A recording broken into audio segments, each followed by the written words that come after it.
day in September. An ordinary day in Raccoon City. A city controlled by Umbrella. No one dared to oppose them, and that lack of strength would ultimately lead to their destruction. I suppose they had to suffer the consequences of their actions, but there would be no forgiveness.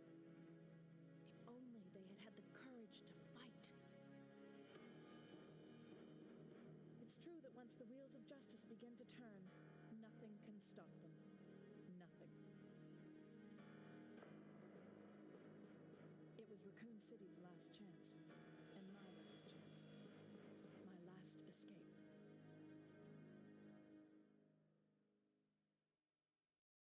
This is Chopper Delta, preparing to drop off at area E95070. What are they? Waiting orders. Units proceed to Richmond and Victoria. All right. Let's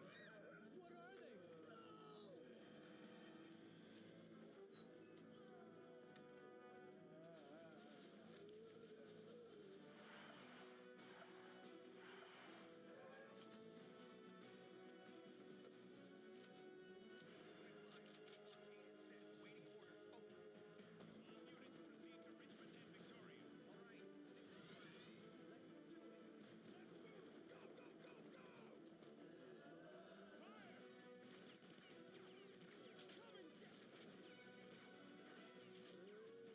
Come and get me. Son of a... Don't give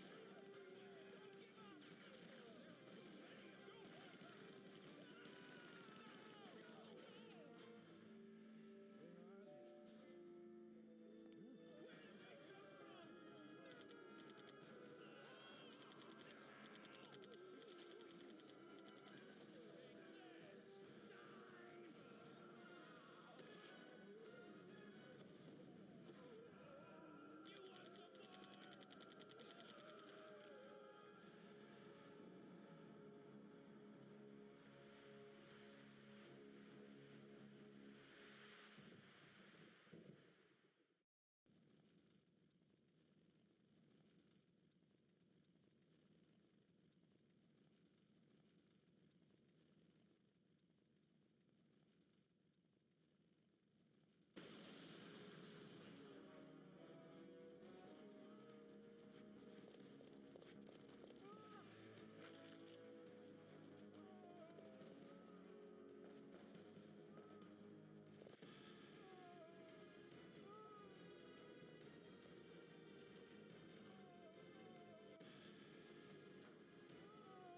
too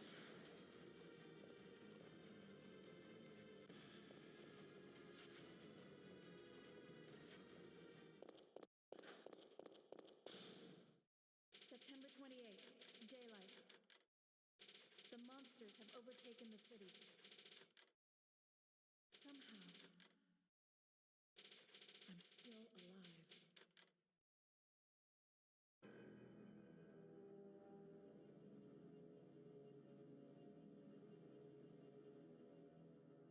Okay, we've got to get out of here. What? What do you think you're talking about? I just lost my daughter out there. How dare you tell me to go back outside? I'm sorry about your daughter, but there isn't going to be any rescue. We have to get out of here. No! I'm not going anywhere. I'd rather starve to death in here than be eaten by one of those undead monsters. Now leave me alone!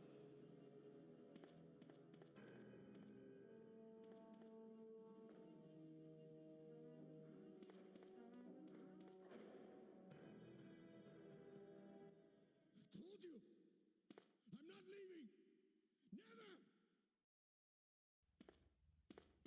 Welcome to the Resident Evil 3 No Item Box Challenge. So our goal is to complete all of Resident Evil 3 Nemesis without ever opening up the item box. So along the way, I'll be commentating and telling you all sorts of trivia about the game.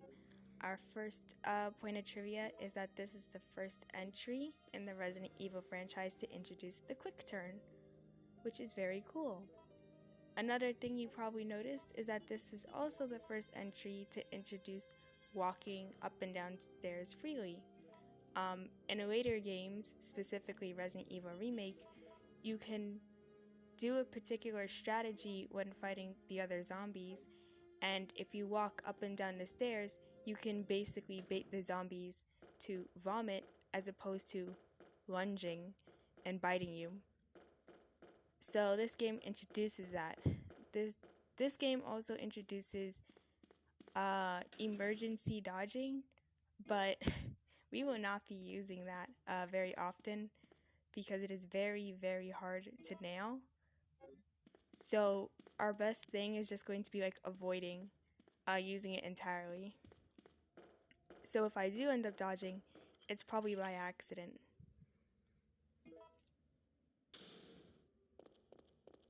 Some other fun trivia is that Resident Evil 3 Nemesis, aside from the Resident Evil 4 remake, has the most RNG for any of the speedruns. It's really great on casual playthroughs, but it is a nightmare to try to speedrun the game due to all the random factors. So we encounter our first zombies here, and I just like to use all the ammunition to shoot them.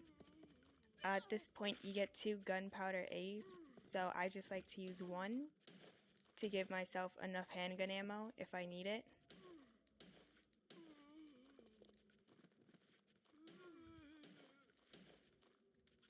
You can come back to this starting area later on in the game, and you will find that Dario is no longer in the trailer. That or he becomes a zombie. But I didn't do that this run because the only thing in that trailer is like an extra memo and maybe some gunpowder that I can't hold. So in a no item box challenge, everything that we pick up stays with us. So we have to be very, very strategic on how we use and interact with everything. Well, even more so than a normal run.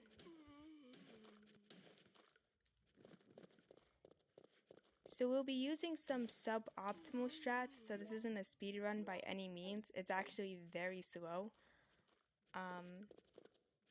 But we are going to try our best. So we pick up our first key item here, the lighter oil, and now we need to go to the bar where Brad is in order to get the lighter itself.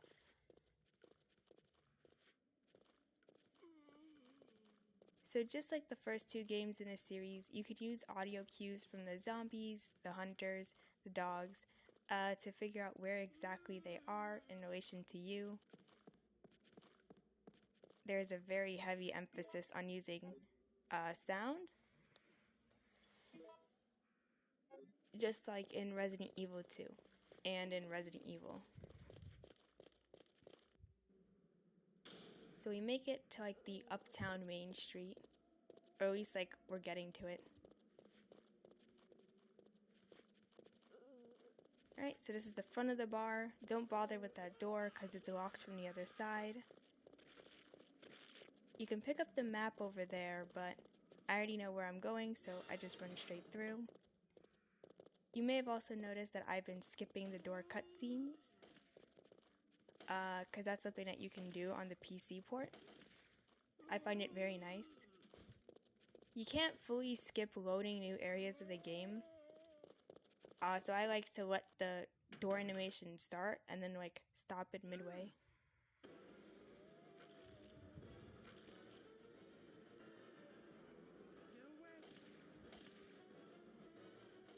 Brad can't die here, so you don't have to worry about him, so don't waste your ammunition. And a very fun fact is that if you pick up all the files in the game in a specific order, you actually unlock Joe's diary.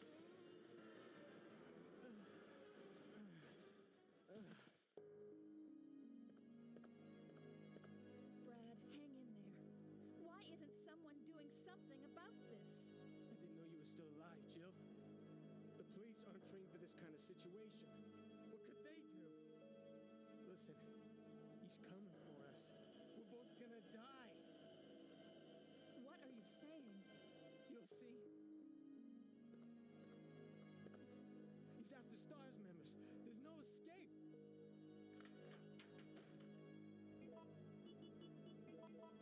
Brad has the unofficial nickname of Chicken Heart by everybody in his team. This is because he's the most cowardly member of his team, but he's also ironically the pilot.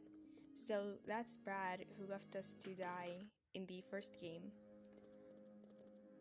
He returns here not as a zombie like he was in Resident Evil 2, but actually alive.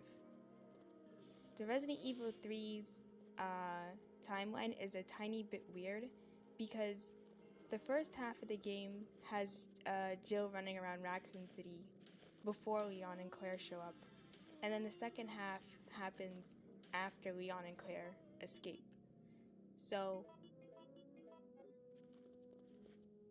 it happens before, during, and a little after the events of Resident Evil 2.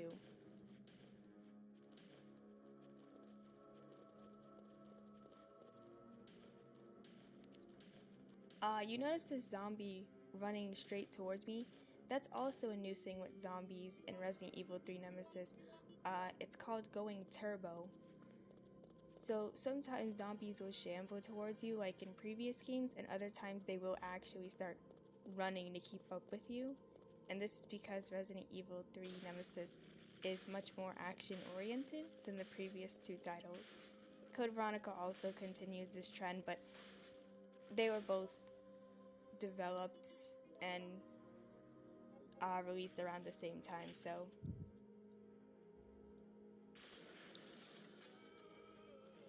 so there's different scenarios for like this great crashing down, and you can get like an early crash down or a late one, and this honestly just affects like speed running. Yeah, but you want to use the explosive barrels and just take out as many as you can. Again, I'm trying to play it very, very safe because we need extra slots in order to make full heals, and I'd rather not have to use my first aid spray. And also, something that I noticed that doing this run is it's just kind of fine to use ammunition. You're not going to be strapped for ammo for most of the playthrough. As long as you're not like missing every single shot and you just try to do some like basic conservation, it should be okay.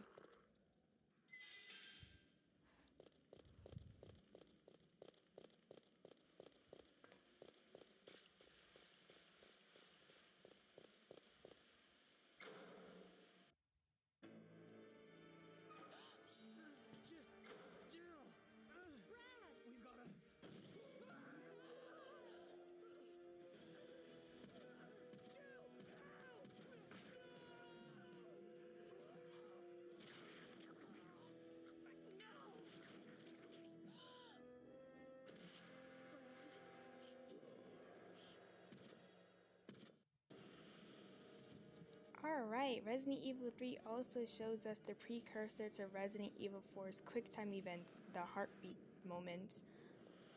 You can do these different choices and it'll affect how the story plays out. So that's very cool. It really adds to the replayability.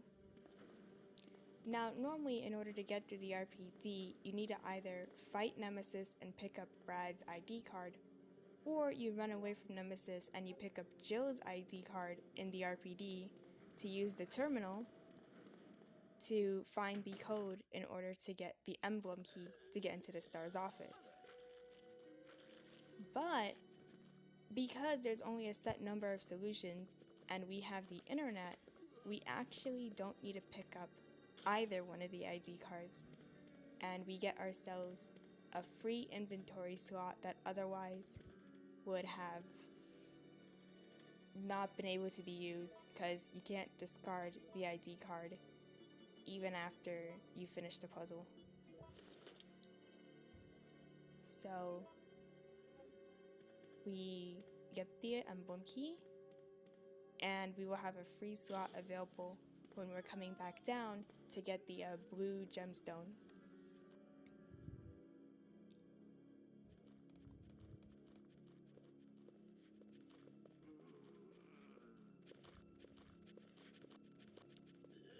Now, I've noticed while playing that I think larger build zombies may have more health, but I'm not entirely sure, so I'm not going to tell you that with 100% certainty.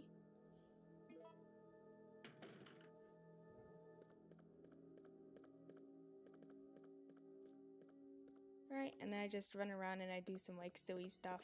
It's the same STARS office from Resident Evil 2. And here we have a 50-50 chance of getting the Magnum or the grenade launcher. We got the grenade launcher. But this is fine. If this were a speed run, that would have ended the run right there. But the grenade launcher is actually very good. So I'm running on space. So now I start making lots of handgun ammo.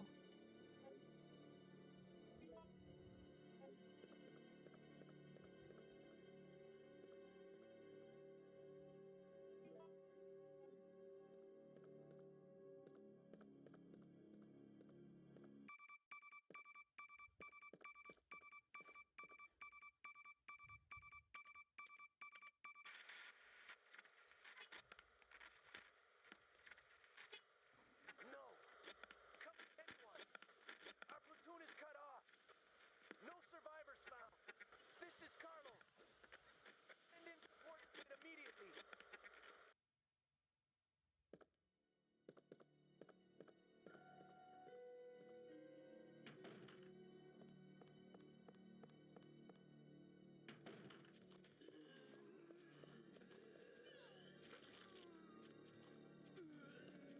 The outfit that I'm wearing is not Joe's default outfit. Joe's default outfit is her iconic blue tube top with a mini skirt. I'm wearing costume 6 on the PC port, so this is actually available right from the start on this particular version of the game. Joe has a grand total of 8 costumes that you can play with, including her default. One of which is, of course, her original RE1 outfit. Another one being a biker outfit. There's a disco costume. There's a cosplay where Joe dresses as Regina from Dino Crisis, and a couple of other like business casual or like colored variants of her outfit. But I really enjoy this particular one. I really like the black turtleneck. I think it looks very nice. It makes me feel just a bit safer from zombie bites, even though that's a bit silly. Right. So you got more handgun ammo. You don't really have to go into that little save room, but I kind of wanted to do it just for nostalgia purposes. Okay, and now we get the blue gem. So now please enjoy Nemesis chasing us through the RPD.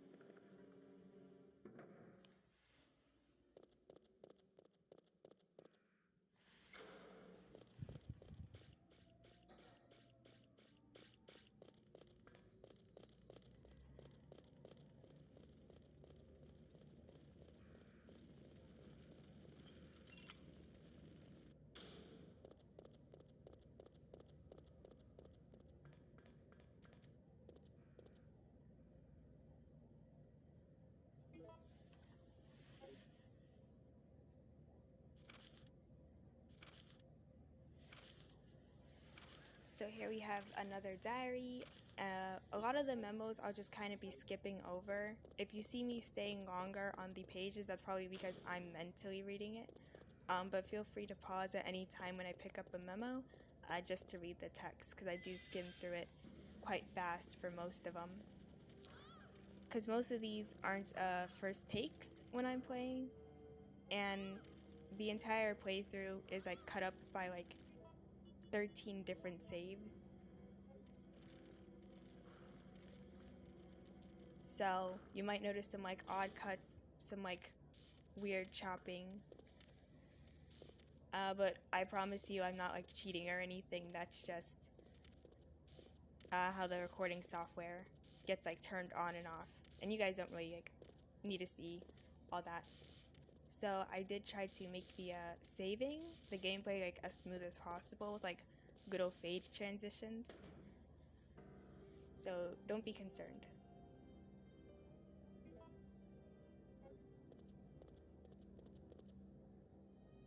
And now we get to pick up ink ribbons. They're going to be a, oh, I guess we're not actually. I'm standing there debating if I should save. I already know past me.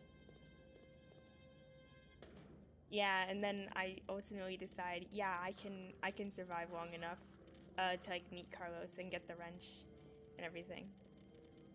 So this room will either have zombies or dogs. A lot of rooms are like this where they'll have one or the other type of enemy. So the room back there was one of them.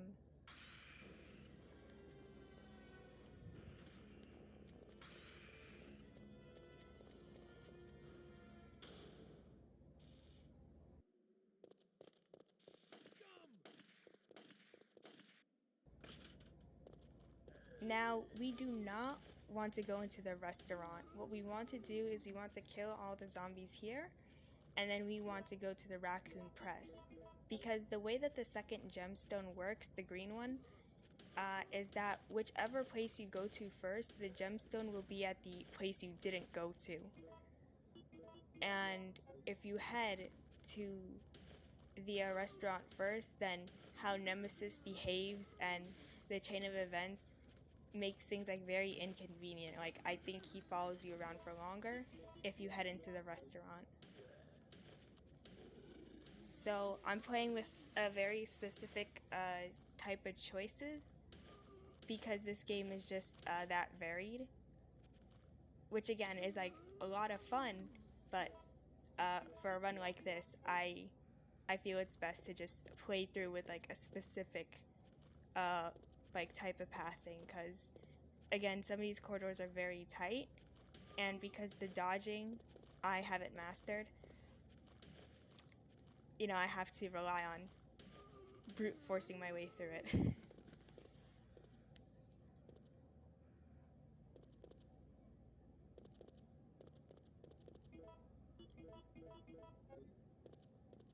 Resident Evil games in particular always have this habit of, if you play really, really good at the beginning, you can snowball effects to carry you through to the end.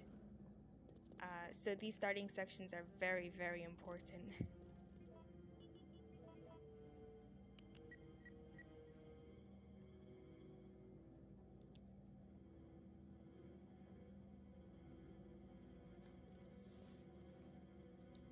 Right, so now we head around here to the Raccoon Press. The Raccoon Press is very relaxing. We get another first aid spray to make up for the one that we lost due to the dogs. We get another postcard, and we get a crates puzzle. Yes, they're back, the crate puzzles. Thankfully, they're not as prevalent as they were in like Resident Evil. Because oh my gosh, playing through my Resident Evil 1 challenge with no reloading or just other restrictions, every single puzzle is a variation of crate pushing. So I'm very glad that we get like math puzzles and weight puzzles, and yes, even the water sample puzzle. I really enjoy the variety.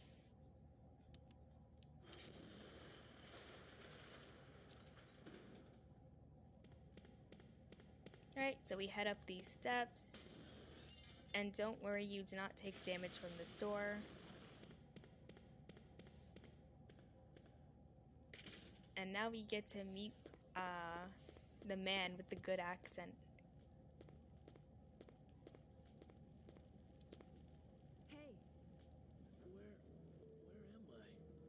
relax. You're fine. If you say so. But my head feels like it's about to explode. Anyway, name's Carlos. Glad to meet you, lady. Jill. team? RPD's STARS unit. Who do you represent? Stars, I see. Well, I'm a member of the Biohazard Countermeasure Force sent by Umbrella Incorporated. Sent by Umbrella? Hey, don't look at me like that. What did I say? Do you have a problem? Oh no. It's him!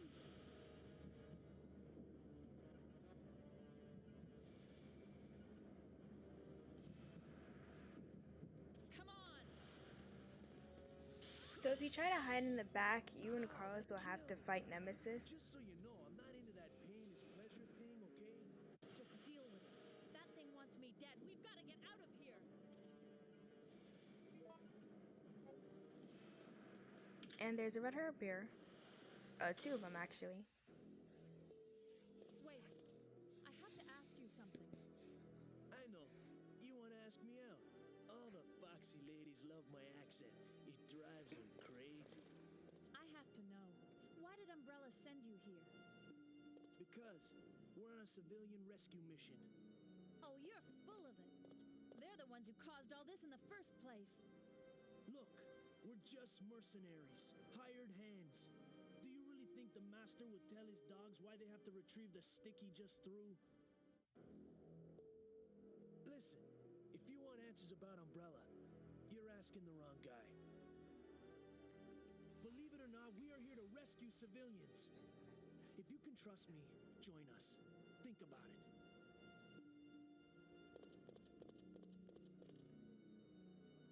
Alright, bye Carlos.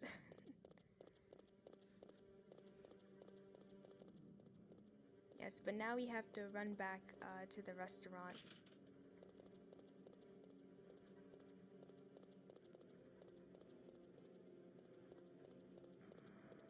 You could see me kind of starting and stopping to run because I'm trying to listen to see if the zombies have respawned.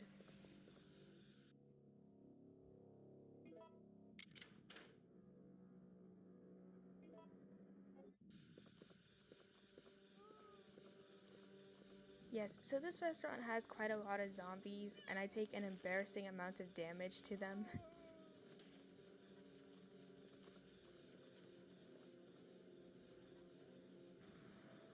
But I like to clear out this entire restaurant because there is another memo about Raccoon City here, so that's why. And it also helps me dwindle my ammo supplies because yes, there is such a thing as too much ammo in this run. We can't store excess ammo in the inventory, and it seems a bit silly to not just use the ammunition on the zombies. Yes. So anytime that you play Resident Evil 3, at least one zombie, at least in the entire game, will go turbo and will try to attack you. Apparently, these guys are running for a piece of that Joe sandwich because I got so many zombies. I'm sitting here convinced I have very bad luck because I've already gotten the grenade launcher, which, if you're doing a speed run, it means your run's already invalid. And yeah, the amount of zombies running towards me is not fun.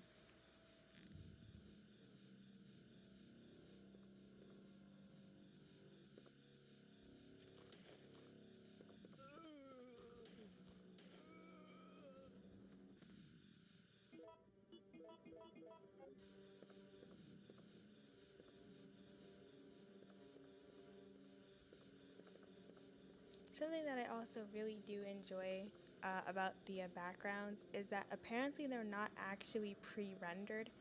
They're like PNGs, I think I read somewhere.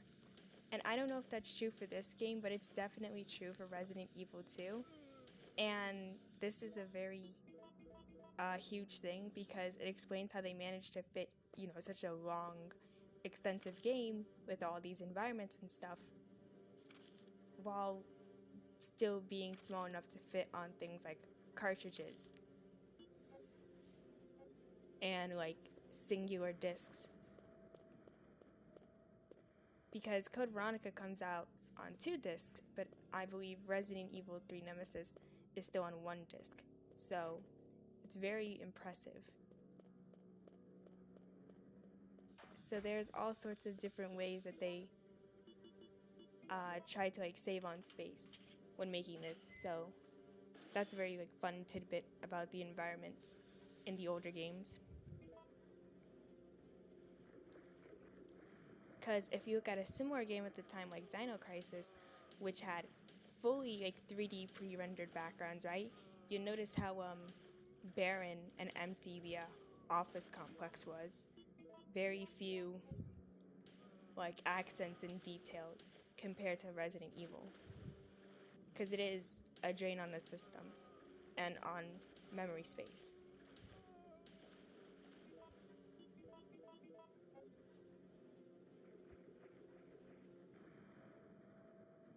Alright, so we pick up the green gem, and now we can head all the way back to Town Hall.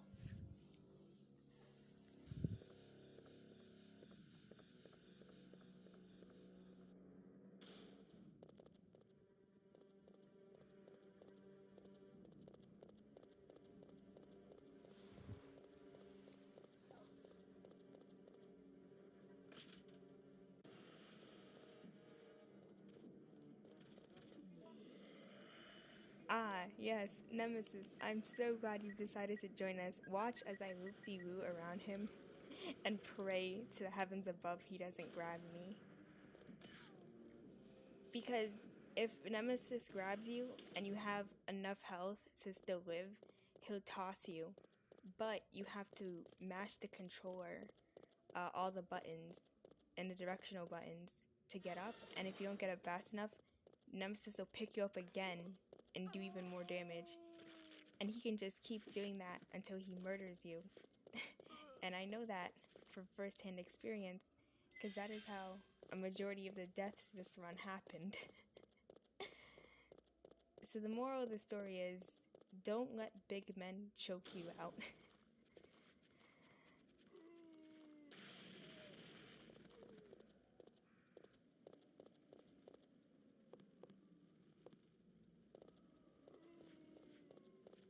So there's a chance for in this room for either zombies or dogs to be around.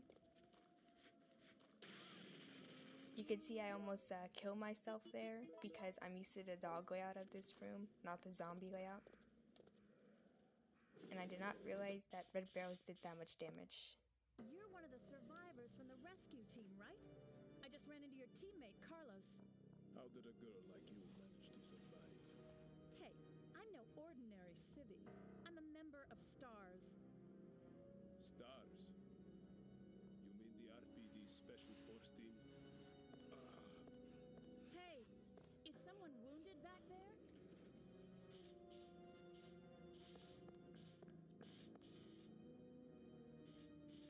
Oh, this looks bad. They're coming. Get ready. Fire. Fire. Stay together. Calm down. You're safe now. Everything is gonna be okay.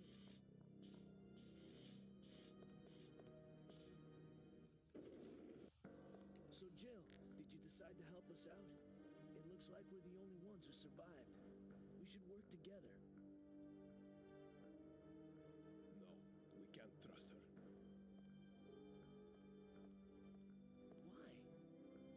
But Sergeant, we need her help. Our unit's down to you, me, and Lieutenant Mikhail. That's it. And Mikhail's hurt bad. If we don't cooperate, we won't be walking away from this mission.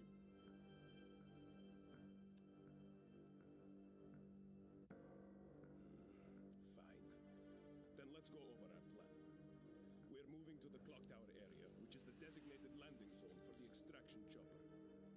Once we get there and give the signal, the chopper will fly in and pull us out.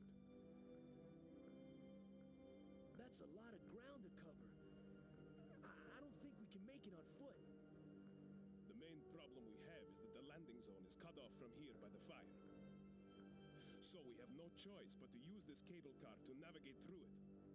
Fortunately, we can also use it as a moving shield to get us through the worst areas. That works for me. Good plan, sir. Okay, people, let's get moving. Jill, put this on.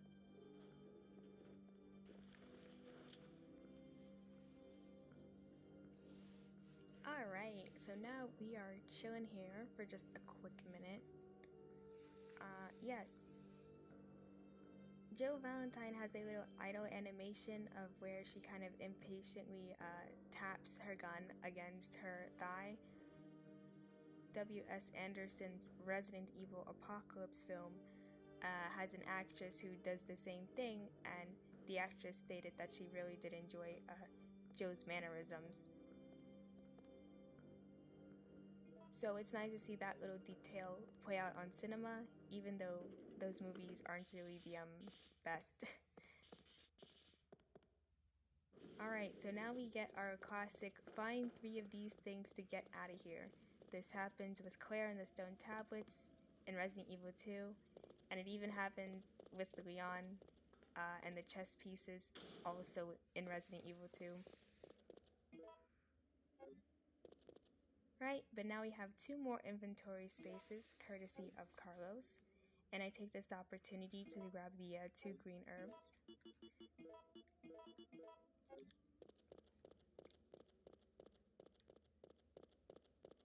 Now there is some luck involved when using herbs. Sometimes herbs will heal you for more HP than at other times.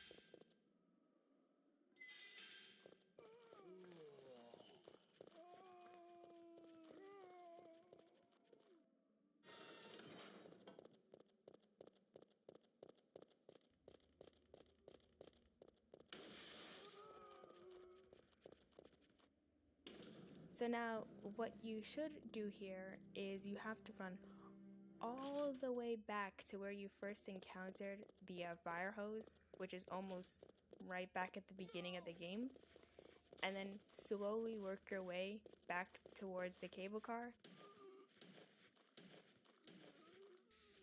So we're looking for the fuse, we're looking for the electrical cords, and we are looking for the oil.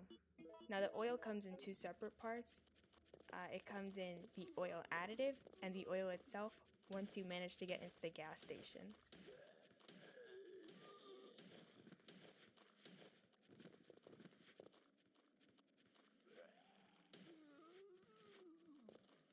Another important tidbit is when doing this type of run, don't fill up your inventory with powders because you need space to combine the powders and then to use it.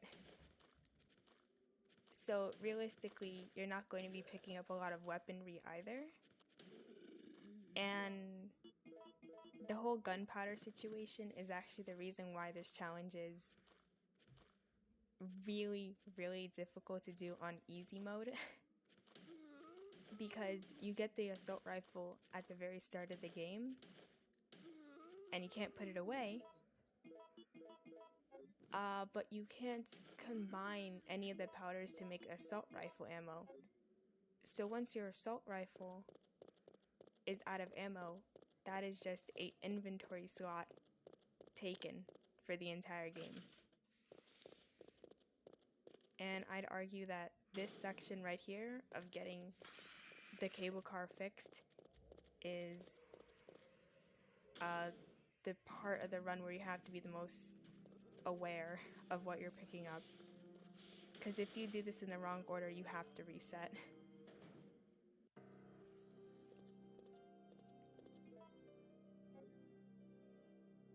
And so it is this time we do pick up the ink ribbons, and we go to make our very first save.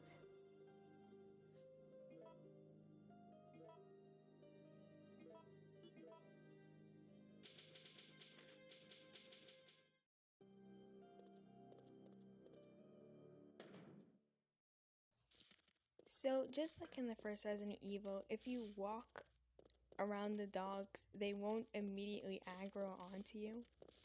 So I use that to my advantage. And you can either get crows in this room or another type of enemy, most likely dogs.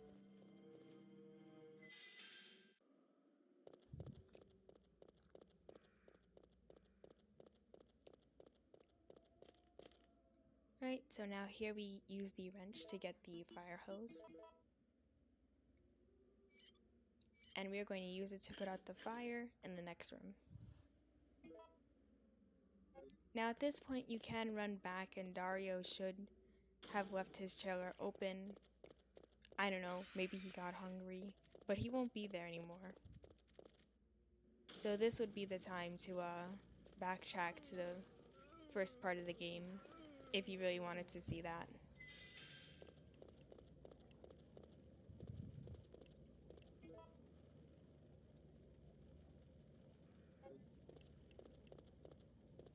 And in here we have a save room, we have a couple of powders, so we need at least 2 slots available in order to combine powder A and powder B in order to make powder C. And powder C makes grenade rounds. Powder C plus another powder C makes grenade freeze rounds.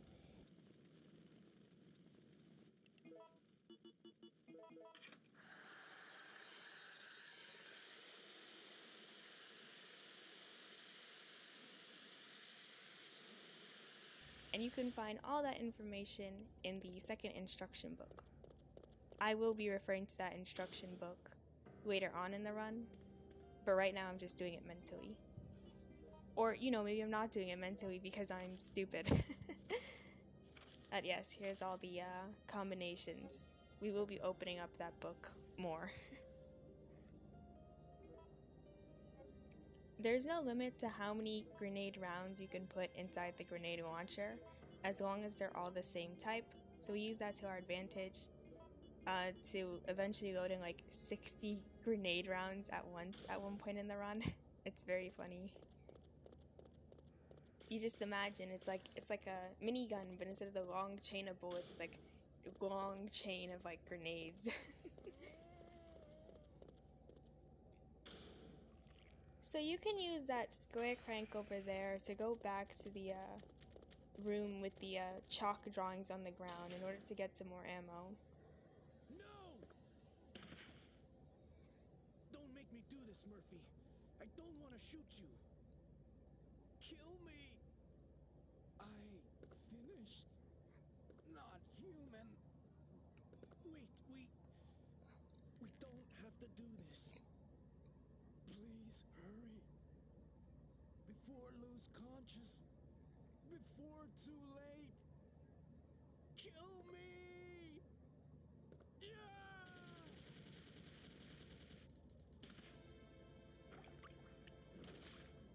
Murphy. Why? No. No.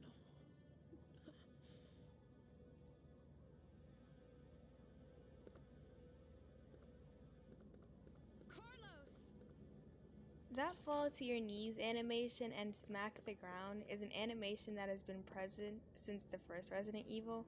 Chris does it if he catches Rebecca die in a specific scenario. Leon does it in his A scenario when Ada dies. And Carlos does it here. In Resident Evil 4 actually does something similar. When Ashley dies, he kind of falls to his knees, but he doesn't like punch the ground.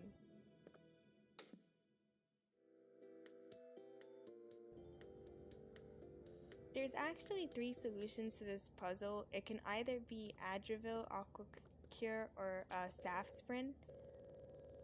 If you were doing a speed run, you'd just input all 3 very fast and pray that the first one that you input is the correct one for the best luck.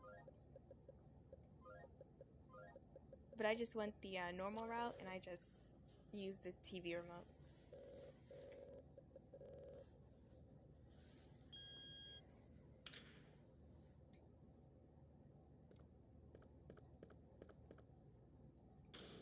So this area back here has the oil additive. And now I'm doing more mental calculations because once we pick up that oil additive, zombies are going to burst through.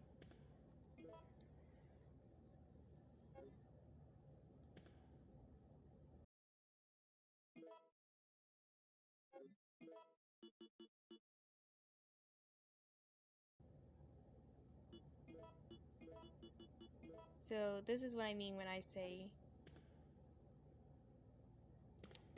inventory is very, very important because now I can't trigger the scene. then I have to waste my ammo or use an herb. Now I have to start the scene. Or no, pick up more gunpowder. I don't know what past me was thinking, respectfully. I'm just here post commentary being like, what is she doing? Respectfully? Girl? And now, I remember now, I was looking around for gunpowder B because I was trying to debate, oh, should I use more gunpowders to make a gunpowder C? But there are no gunpowder Bs. And at first I was confused why, because I'm like, oh wait, aren't there usually gunpowder B here? But no, it's because I did things slightly differently. So now gunpowder B is like all the way at the electrical place where you pick up the fuse.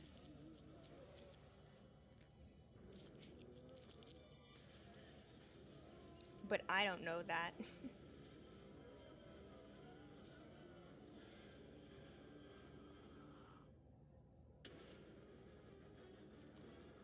So what you can do here is that you can actually shoot the valves off those pipes, and you can use the steam to take out the zombies. And of course I miss. And I do a full 360. But I get this one, thankfully. I still have to use a good chunk of ammo to take out these guys, but the steam will take out a couple of them. Or at least slow them down.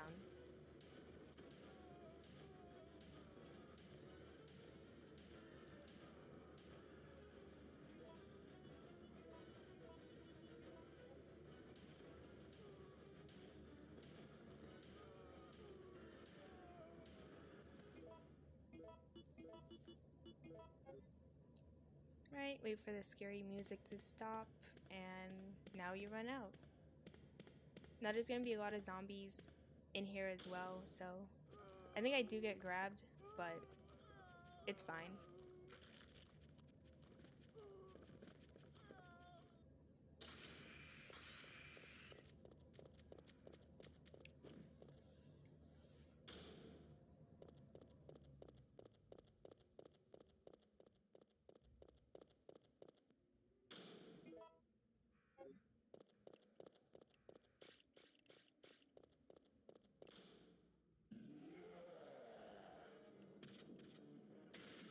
Now, this Nemesis encounter, I just run around him, literally, and he'll start pursuing us back through the way to the trolley, but that's okay because you can just outrun him if you're on fine.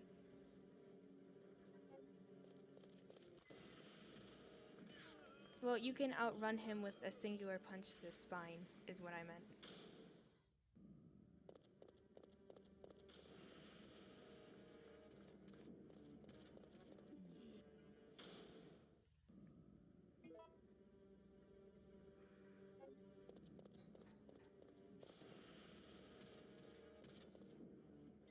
I also just like opening up the inventory more to give myself more time to process, because I have problems processing things sometimes. So that's why I really like Resident Evil and other games that let me like just pause the game fully to just get my bearings. Not necessarily because I'm scared, just because I need like an extra second or two to like understand what's happening. So I really do appreciate that. For this particular heartbeat choice, you're just going to want to climb up and then resume your shenanigans.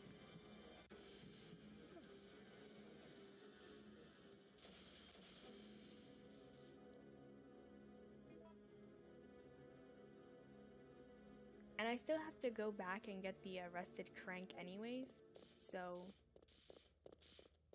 that's why I'm not too concerned about how our inventory is all full right now. And then I'm checking for like more gunpowders around here. There are none, so we keep going.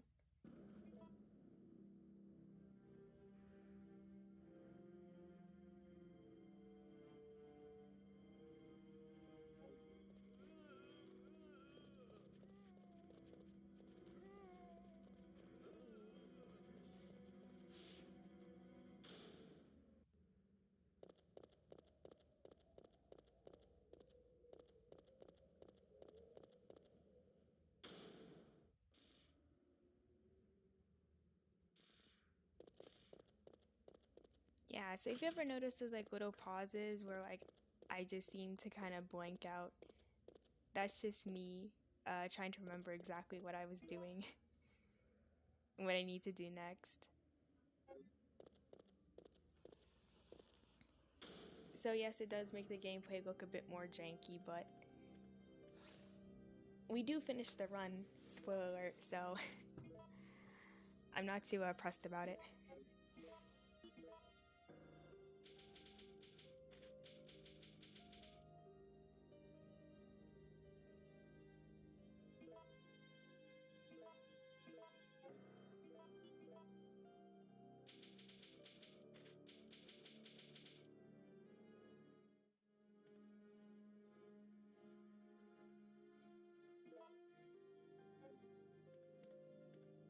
The particular section of gameplay is going to be quite long because we're going to do everything in the gas station, and we have to run and get the fuse, and we need to go back for the cables.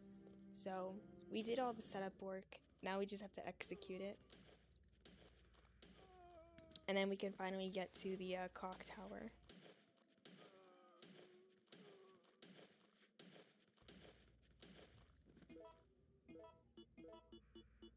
So once again, while I have all this ammunition in my inventory, I like to use it on all these zombies because we have to backtrack through here quite often. So I'd rather take them out rather than risking the damage to my condition.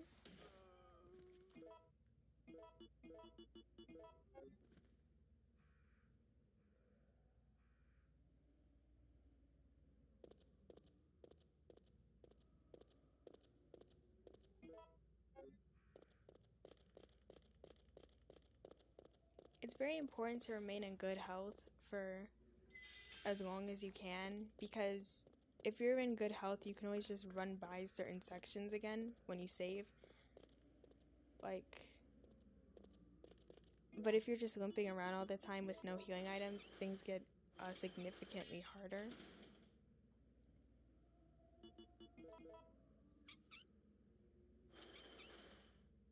Right, so the rusted crank breaks, and then we use the wrench to compensate, and we'll get an option to discard the wrench, and that'll free up an inventory slot.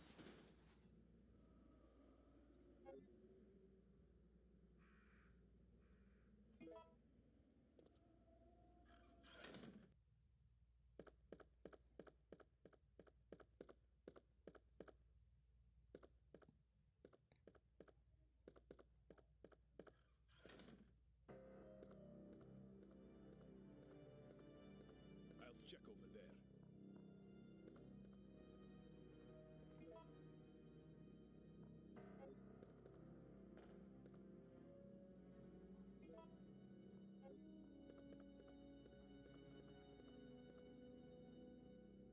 So at this point I now have 2 first aid sprays, which is very good.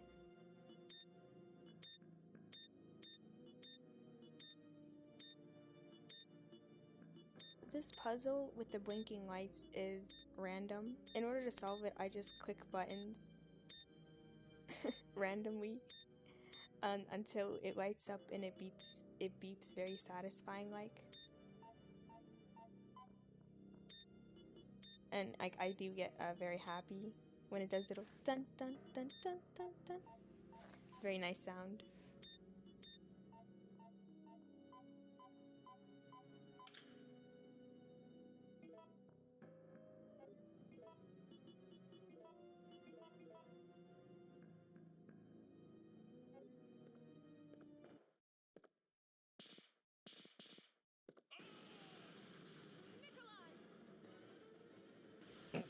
She swerved out of that fire.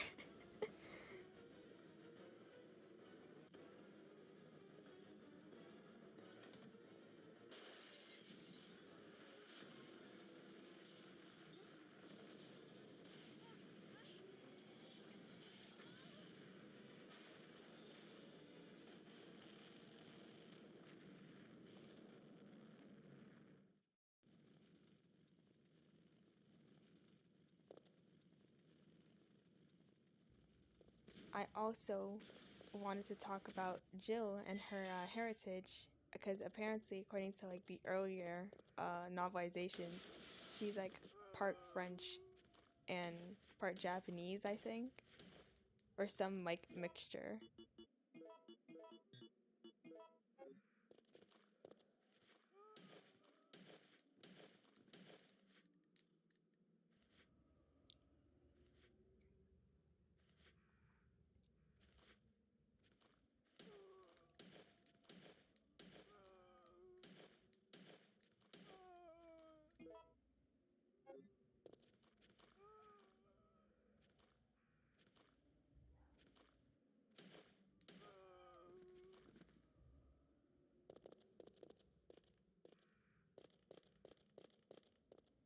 I wonder who's more invincible during this game, Nemesis or Nikolai, because the two of them just be surviving a lot.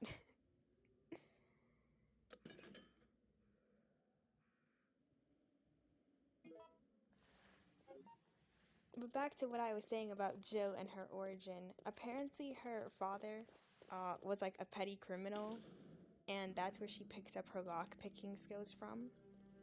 So it's like very interesting how she became like a cop. And as we know from like her dialogue and stuff, she's like very serious and very on the job about doing the right thing. So I think her background with her father probably has like something to do with that. Also, it must be like very hard to be taken seriously as a woman in law enforcement if you're like not super like serious and stuff. So, but she does have her moments where she's a bit fun. But Jill Valentine and Chris Redfield are very like on the job. Like, if you want like, I guess a more, I wouldn't say goofy main character, but like more joking, you would probably go to like Leon and Claire. And that's not like even just saying like, oh, Leon from like Resident Evil 4 is like one-liner city. No, he and Claire had their moments in like Resident Evil 2 as well. But Jill has always been very like straightforward.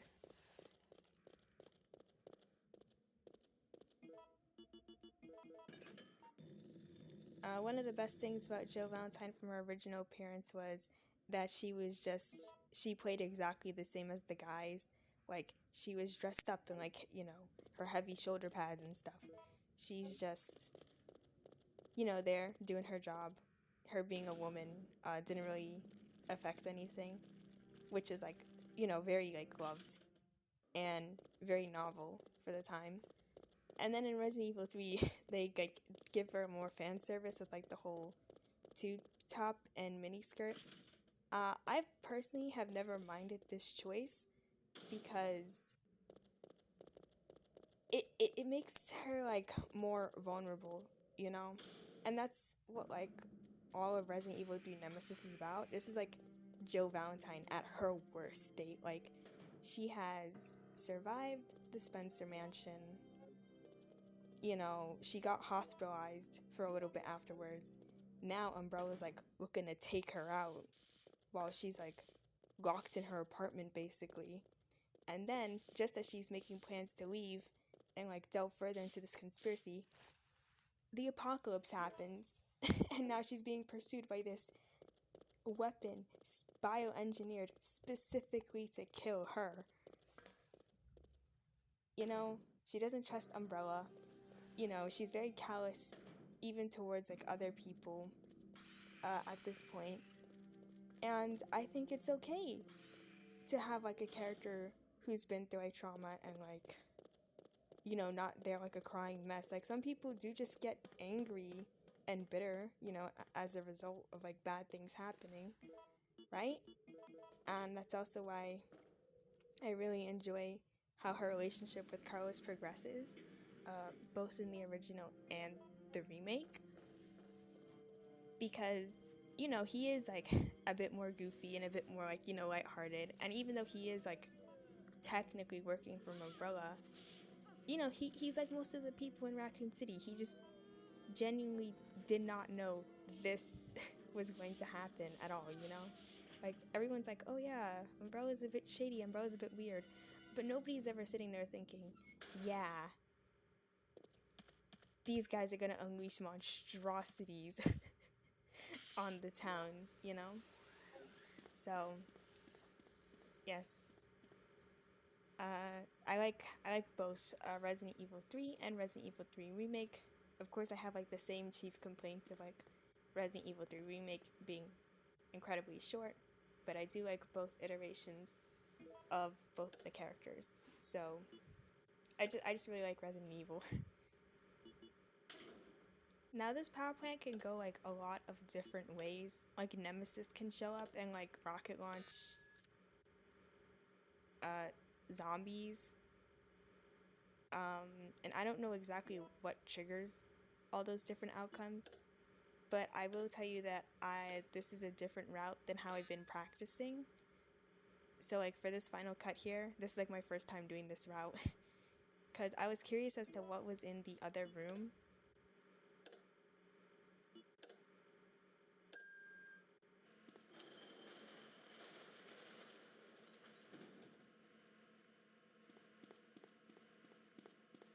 Finally get into this room here and I'm like, what's in this room anyways? And would y'all not believe it? It's the Magnum. I could have just avoided taking the grenade launcher and I could have just picked up the Magnum here, but I didn't know that. But I'm being a bit melodramatic. The grenade launcher is a great weapon. It rocks.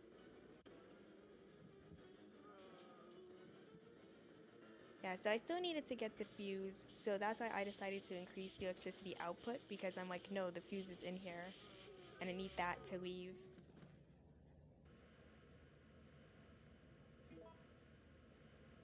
And then I see the powder B there, but I'm like, oh, I don't have any way to make it into like powder C, so they're effectively useless for me.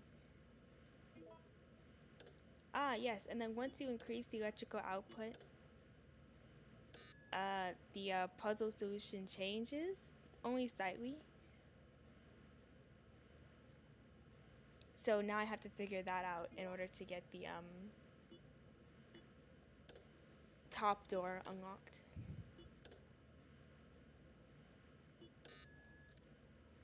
And the top door is where we'll get the fuse.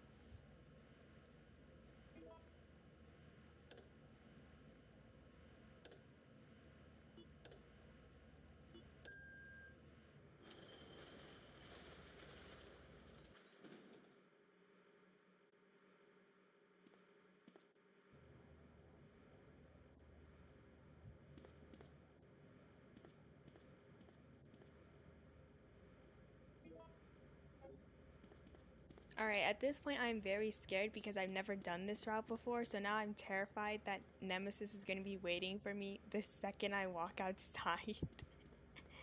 Because I don't know if he shows up in this particular order of things or not, so...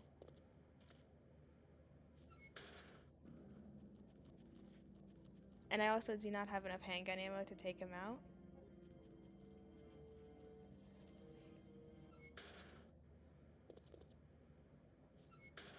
And now we get to grab Jill City Central. Yeah, the first accidental dodge of this run.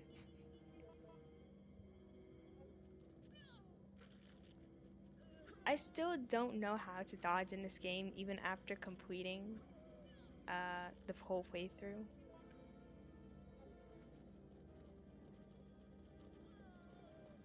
I did try to watch a tutorial on it because of the Nemesis clock tower fight, and I will go into more detail when we get there because I have quite a lot to say about that.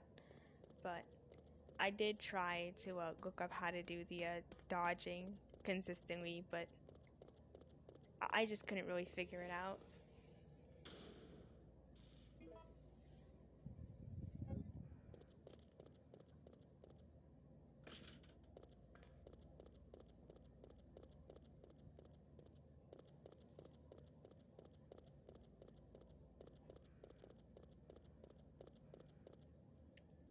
And you may not have noticed it, but there is actually an ad for Resident Evil 4 and Resident Evil 3 Nemesis.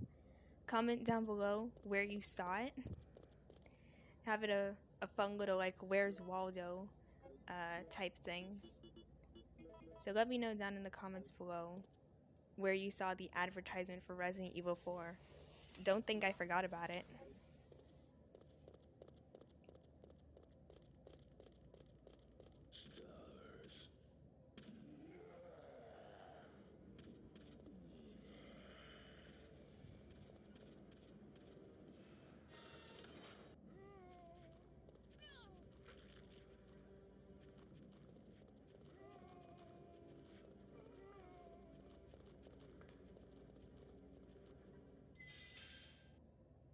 Right, and now we get to our very first encounter with the Grave Digger.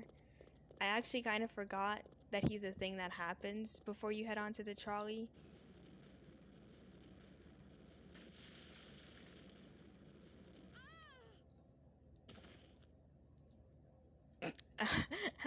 I love the way Jill was just straight face down. That's me after finals. Poor girl.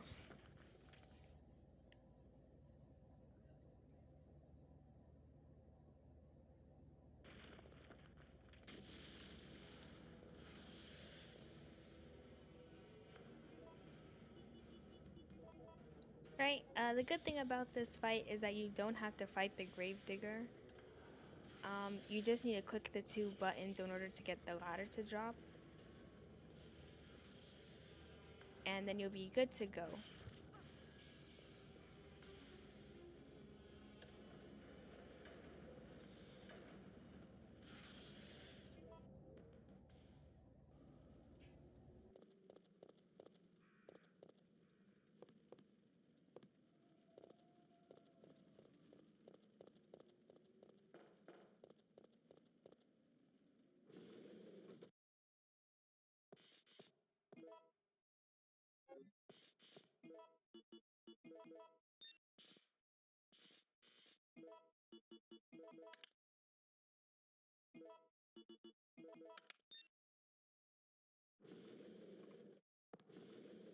Carlos, I'm sorry about Murphy, but there was nothing you could have done.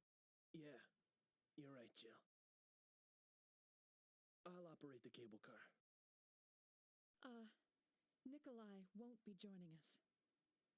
Come on, let's go.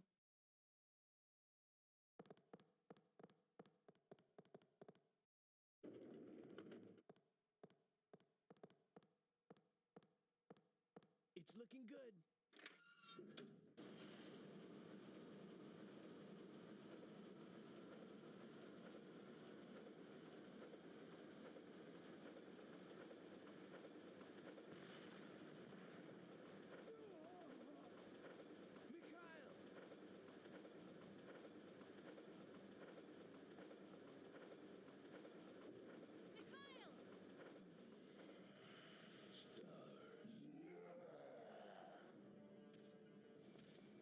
Jill, get out of the cable car now! Mikhail, wait, don't! Get out of here! Hurry!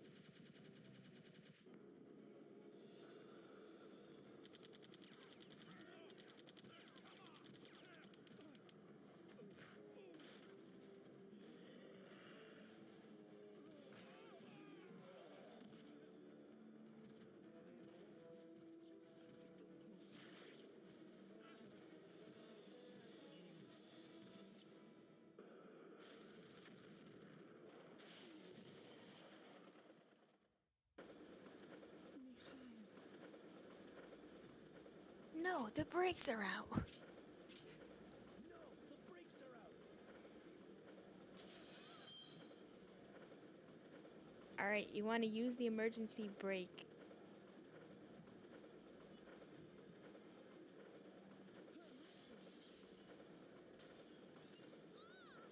Yeah, so Carlos just ditches us, but don't worry, he will be back when it is time to fight Clock Tower Nemesis, which is why we stayed in there. If we jumped out of the window beforehand, he won't come back to help us.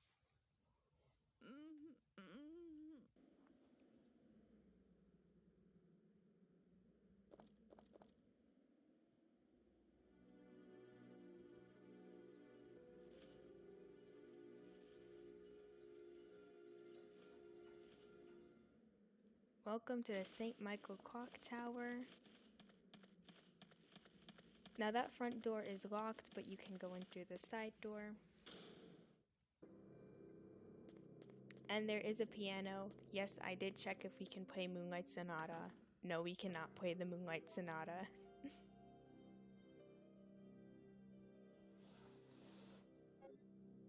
Alright, so now we get a whole bunch of powders here, and I want to make more grenade rounds. So that's what I'm going to end up doing. Because at this point in the game, the handgun starts becoming quite useless. So I'm trying to do this gunpowder combination, because if I combine these wrong, we are going to end up with a wasted inventory slot holding garbage.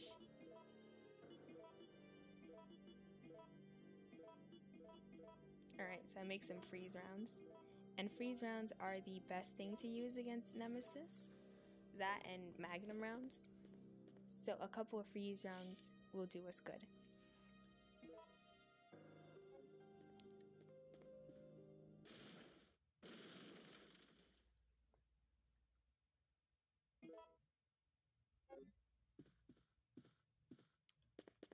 So the reason why freeze rounds are very good is because freeze rounds give stun towards Nemesis.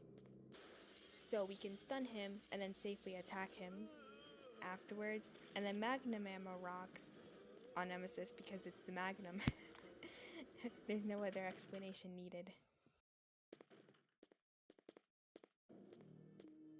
Carlos, I don't believe it.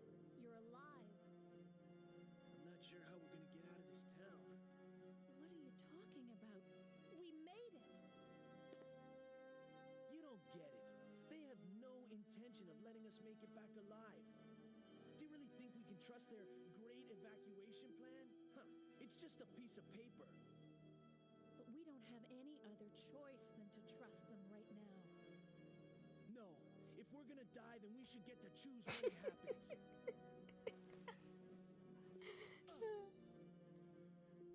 You're giving up? So that's it then, huh? You're giving up? No, I can't handle it. Also, to elaborate on what I was talking about earlier about Jill and Carlos, Carlos is going through the exact same thing that Jill kind of went through in the Spencer state, like being betrayed by his CEO, finding out Umbrella's the real bad guy. Like, he was genuinely under the impression that, they were here to rescue civilians and stuff, just like the STARS members were just trying to get to the bottom of the grisly murders. So, he's at a different stage than Jill, and so it's nice to kind of see that again, that dynamic play out both in the remake and here. So I do like that.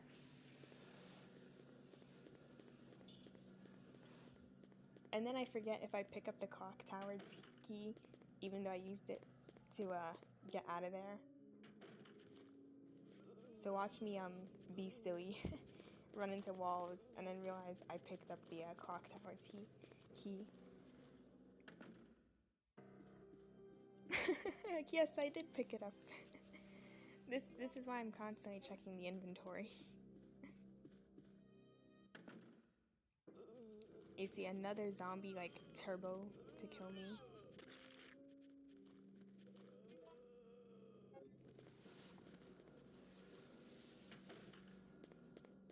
This is also the part of the game where you can pick up the mine thrower. It's right by that dead mercenary there. It will also come with a memo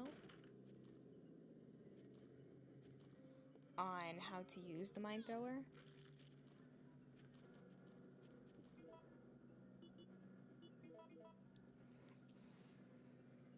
The mine thrower is not good. It's a very bad weapon to use against Nemesis and just a bad weapon in general. The original mine thrower simply shoots mine darts, and after some time they will explode. Now this is bad against Nemesis because if you are far away from Nemesis, Nemesis will run up to be next to you, and yes, you can be damaged by your own mines, so it's very bad. The infinite version of this weapon has you have unlimited mind darts, but they also have homing properties. They'll hone in on targets, and they explode immediately upon impact. So that's much more DPS. And you could see me risk my life for this, like, postcard. And this is a very dumb situation to be in. I apologize that you guys have to, like, watch this. And then I end up not even picking up the postcard.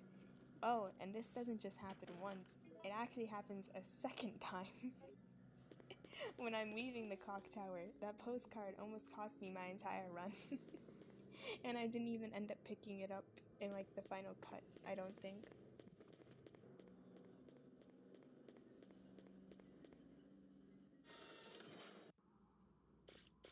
Another hard part about this challenge was trying not to pick up everything that I see, because, like, the spidey sense, the gamer instinct was kicking in for me to pick up, like, all the supplies possible, and it was not going well. So I do have a couple of unused cut pieces of film that's just me destroying my entire run. You guys don't see that there, but that was a bit of a problem on, like, how to solve puzzles, what items to pick up in what order, things like that.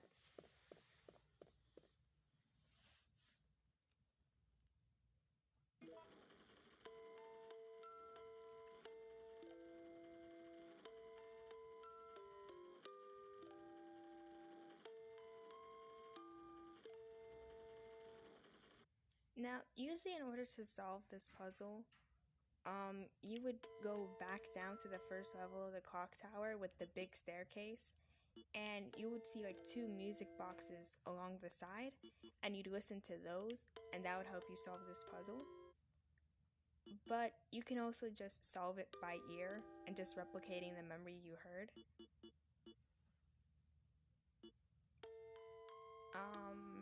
This puzzle is slightly random. You can have a minimum of having to switch 1 peg, or you may need to switch all 6. It's completely random which one occurs during whatever playthrough. So, of course, speedrunners will want 1 switch, because that's the fastest one. Using this, we get the second part to make the Chronos key, and then we can do the infamous crystal ball puzzle.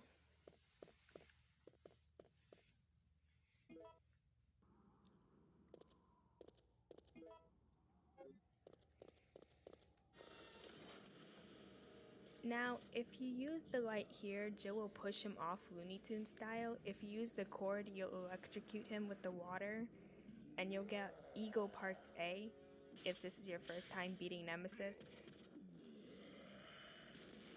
I just went for using the light because he doesn't really chase you too much through the clock tower afterwards.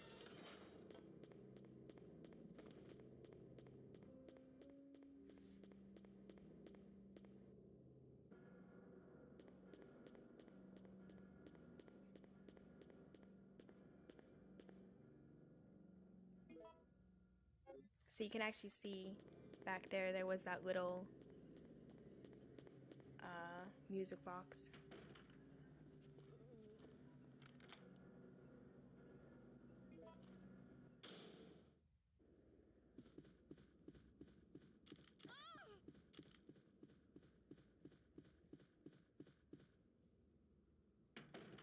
Alright, so now I have 2 slots in order to do the crystal puzzle. And you could pick up the mercenary's pocketbook here. He tries to protect this girl from her untimely death. It doesn't work out, unfortunately, and it's very sad. So the reason why this puzzle is pretty hated is because, like a lot of the puzzles in Resident Evil 3, it has multiple solutions. And And this puzzle is actually a weight puzzle, which is a common misconception. So the obsidian ball is the heaviest, and the crystal ball is the lightest. And depending on which plate you put these crystal balls on, it will wind a certain amount a set way. And the puzzle changes every time, so it's very infamous. But just knowing that it's a weight puzzle significantly helps, even though I don't solve the puzzle all that fast. Because you can memorize the solutions, but I just kind of like clanking them in randomly, because why not? And it's fun to just kind of try to figure out on the fly. At least for me it is.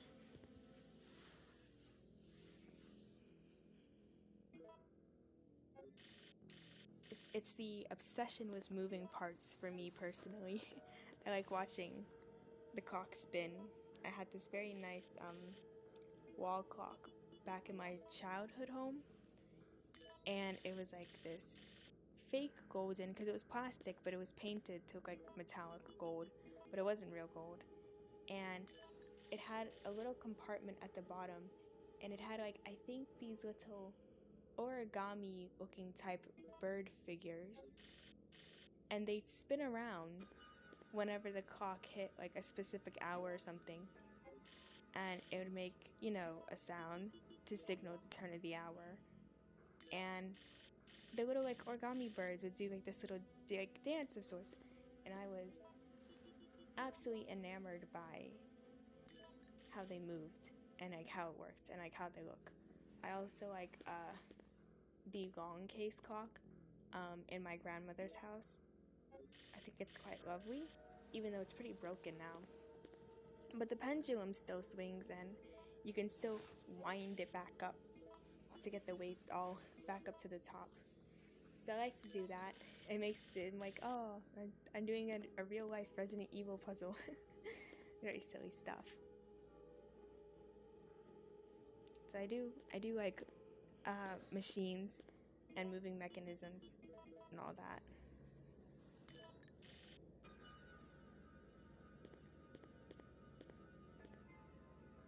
Another thing that I also really enjoy that's like kind of tangentially related to Resident Evil are escape rooms. They are a bit on the pricey side, so I've only ever been like twice. Once for a birthday, and that was an overstimulating mess. And another time, my father took me out to an escape room, and we tried a Jumanji themed one, and it was so much fun. Cause in an escape room, like, you solve puzzles. Usually the lights are pretty dim, depending on like the theme. And like you solve puzzles. Like I had a little like radio to talk with like the person who's like surveillancing the room to help you out with the puzzles. And so I asked for a couple of hints, and it was very, very nice. So I do like escape rooms. I kind of want some more money to go again.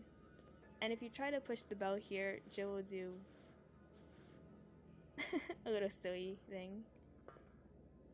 Sometimes girl power cannot move an entire spare clock tower bell, okay?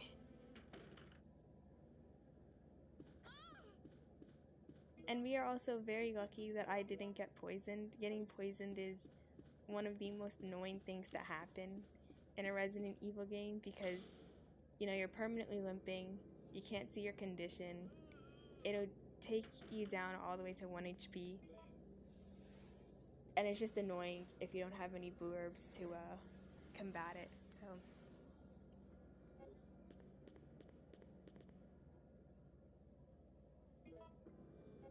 Right, so I think it's at this point where I decide I'm going to use the red herbs and the green herbs here in order to make like another full heal, because I just lost my first aid spray,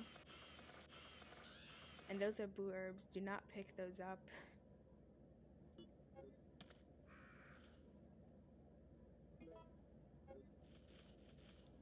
Once the fight with Clock Tower Nemesis starts, these herbs will be gone, so use them while you can, if you need to.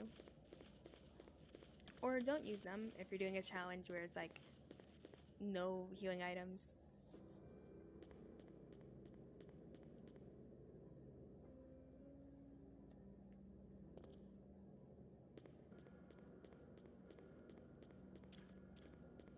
In order to get a good ranking in Resident Evil 3 Nemesis, you need no saves, you need a very, very fast time. World record speedrun time is under an hour. You can definitely like have an entire run for more than an hour. You'll get an S rank. This run here takes about 2 hours and 40 minutes, it says on the ranking screen. So this is considered a very slow run, but I also saved like 13 times, so my ending rank was a D. But if you just don't save often and you run through it really fast, should be okay.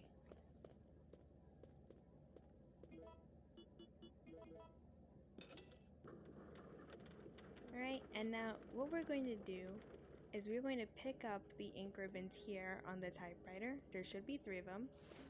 There they are. And we are going to save, and then we are going to fight Nemesis.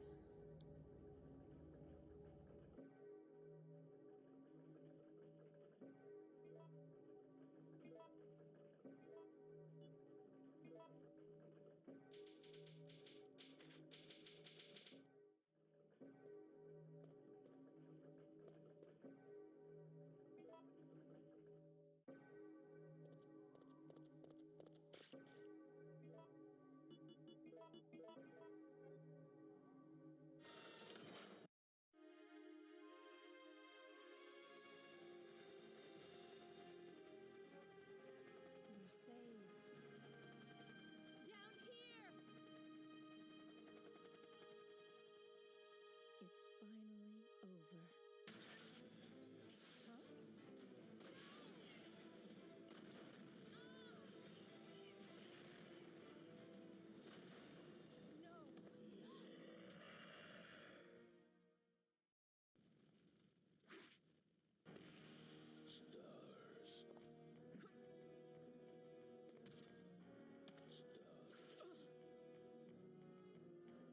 Jill!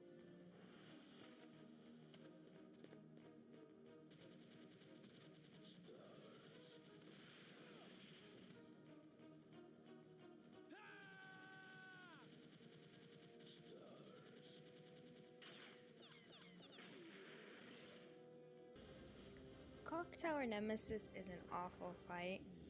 I originally tried to do this fight with the Mine Thrower and 18 Mine Thrower darts. That did not go well. At first I thought it was because Carlos didn't help me out, so I was doing the first phase, which is Nemesis with his rocket launcher, and hoping that 18 mine darts with no handgun bullets would be enough to take him out. I was wrong. So I redid the entire game. This time I got Carlos to help, and I was still using the mine thrower, and then I find out, through trial and error, that Nemesis can't die to 18 mine thrower darts. So then I had to restart again. And it was at this point in the playthrough where I tried to learn how to dodge because I'd spent so long on the fight.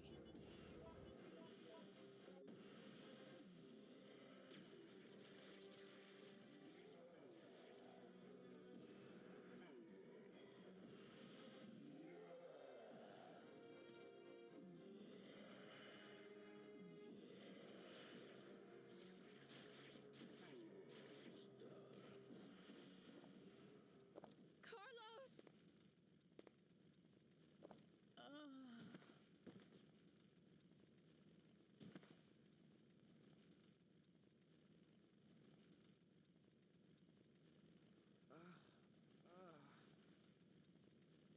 Jill! Jill! Hey, don't die on me. Jill! Jill! October 1st, night. I woke up to the sound of falling rain. I can't believe I'm still alive.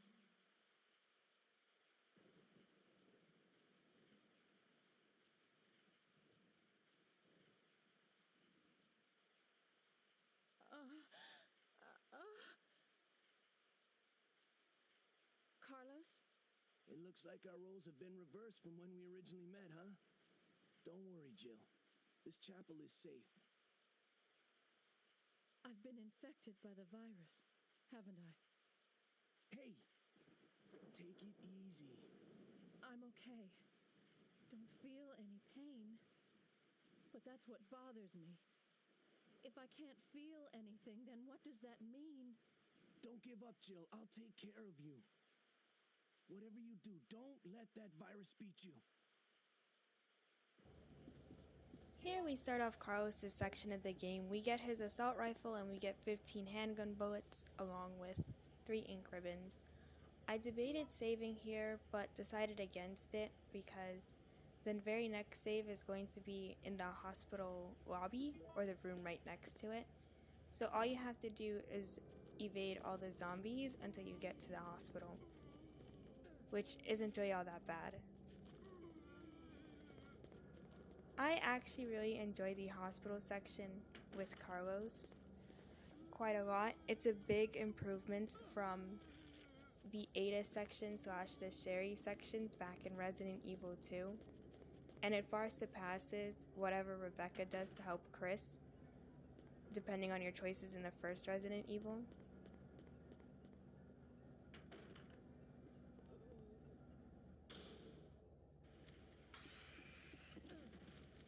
So I haven't touched too much along the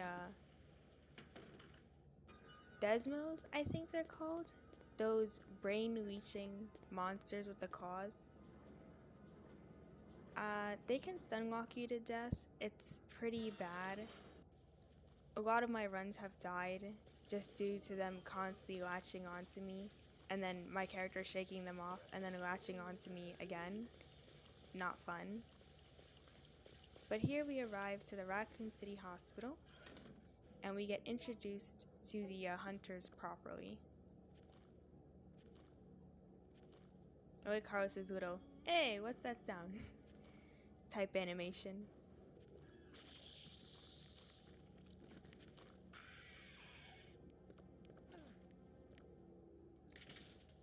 So hunters return from the first Resident Evil game. In here, just like before, they have the opportunity to perform an insta-kill move, which is their decapitation that we saw, if your health is on caution or below. I believe it ranges from either 80% health or less up to like 70% health or less.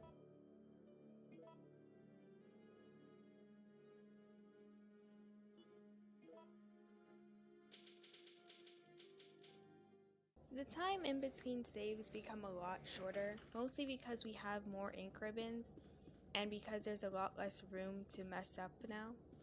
So here we pick up the director's diary. It just details a doctor who is trying to treat zombie patients, but he doesn't know how to treat them, and then the hospital gets overrun. In Resident Evil 3 Remake, this tape recorder and door puzzle still exists, but it has a slightly different format. This one is just very straightforward because Carlos' section is very short compared to the Carlos sections in Resident Evil 3 Remake. Okay, actually I lied, they're about the same length. So for this, I want to go up to floor number 4 first instead of the basement, so that we can do the sick room puzzle. You have a chance of getting ambushed by zombies no matter which floor you go to first. So we missed it here, so we're gonna get ambushed in the basement.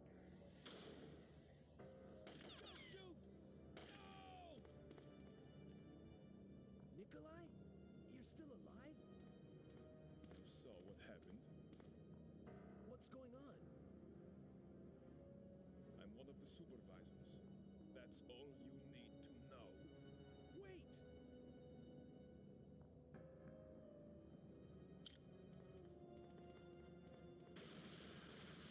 so Nikolai just shoots down Resident Evil 3 Remake's playtime, which I know is a very cheap joke, but I'm gonna make it. We get some more handgun bullets, and now we get the sick room key and a memo.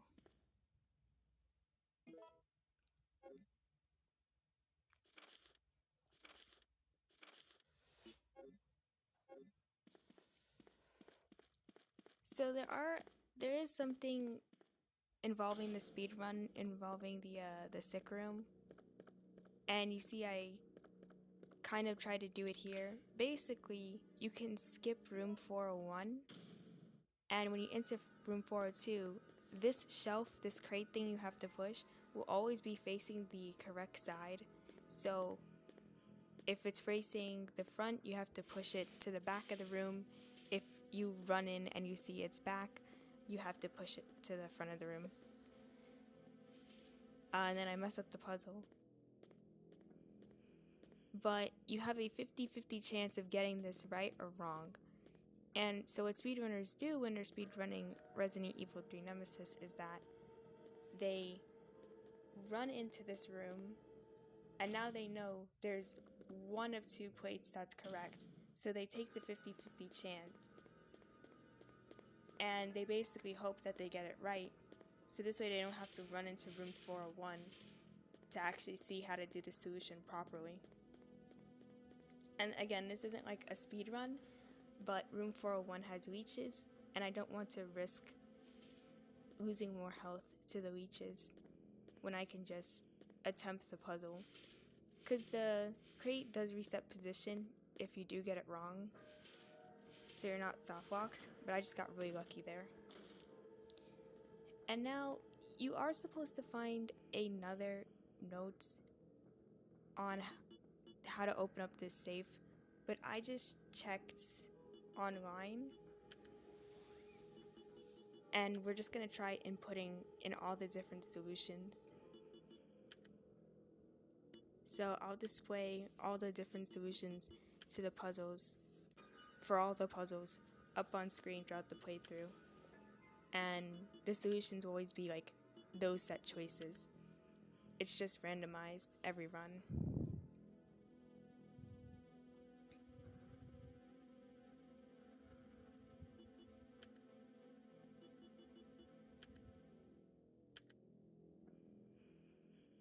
But since we are going to be here a while, I just wanted to say, if you made it this far into the playthrough, please consider liking the video, maybe even subscribing. I'm trying to figure out exactly what type of formats of content I really like doing and really excel at. So I've been working on just being more authentic, which is why if my voice or like tone kind of sounds off, this is just more natural, so to speak. So kind of been experimenting with that, and I did originally try to live stream this run, but it wasn't really turning out too good. Some stuff was happening personally, and so I just kind of spent the stream like venting and bringing like lots of negative energy, and I kind of didn't want that. I want this channel to be like happy. But good news, we get the vaccine base.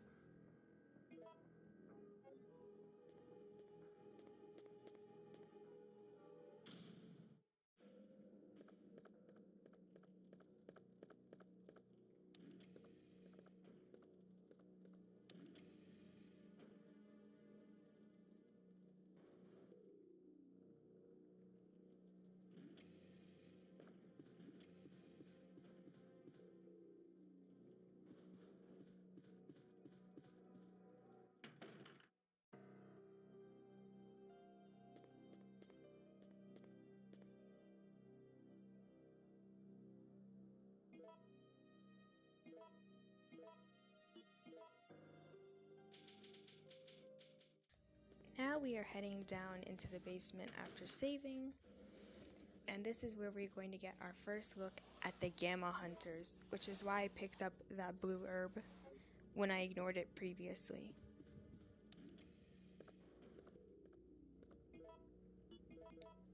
And you see I equipped the handgun in order to try to combat some of the zombies. We will still end up using our assault rifle just for that good stun, but we can use the handgun to finish them off when they give us enough breathing room. Remember guys, it's all about ammo conservation here.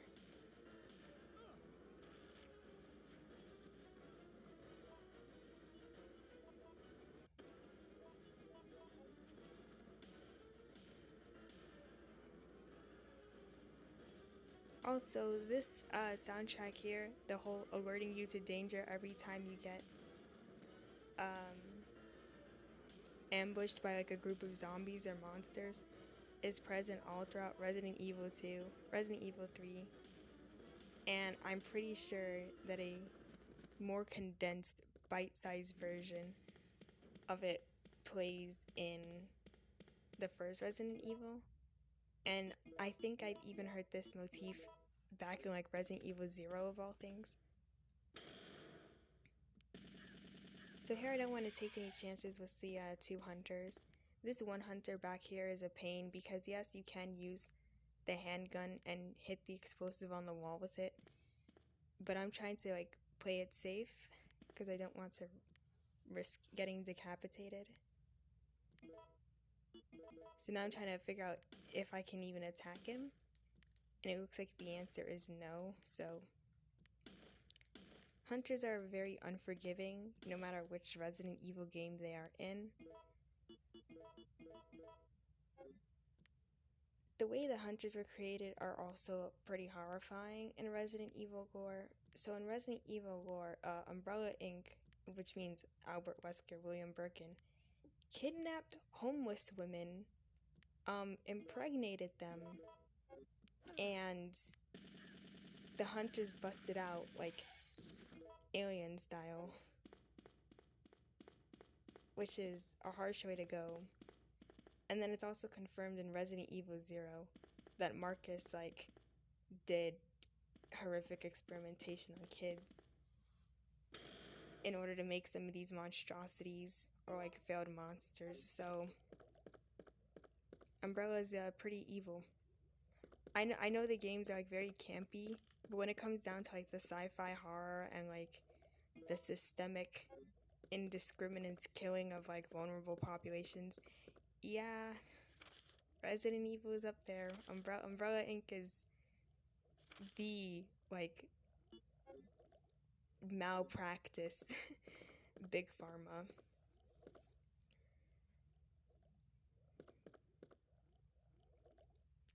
And I know the dialogue kind of like drowns it out, but it's very good. Survival horror. Shinji Mikami definitely knew what he was doing with all this, and I really do like these games a lot.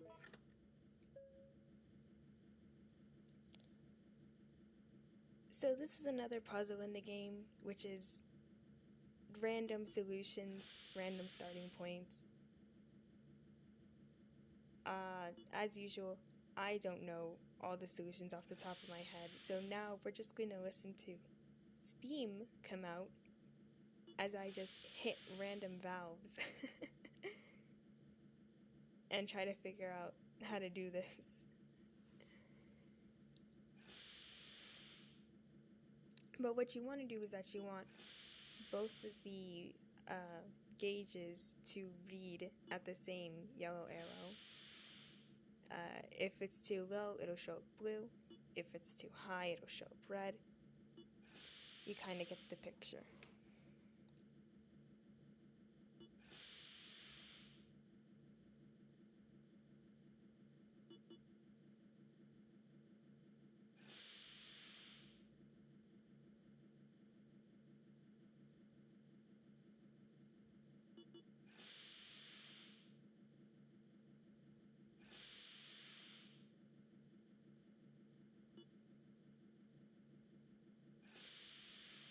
Oh, we're getting closer.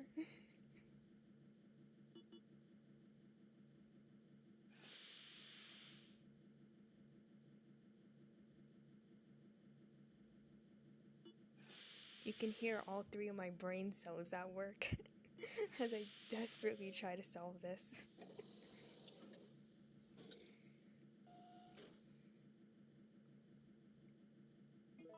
Alright, just combine the vaccine base and the vaccine medium, and you've got the vaccine for the T-virus to save Jill.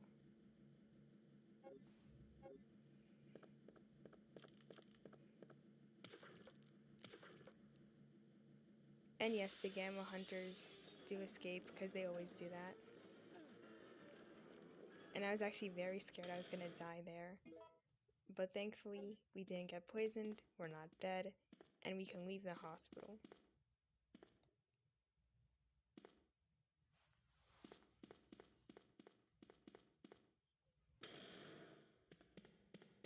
And so before we leave the hospital, we're going to make one more save, and then we're going to have a very fun little time in the chapel.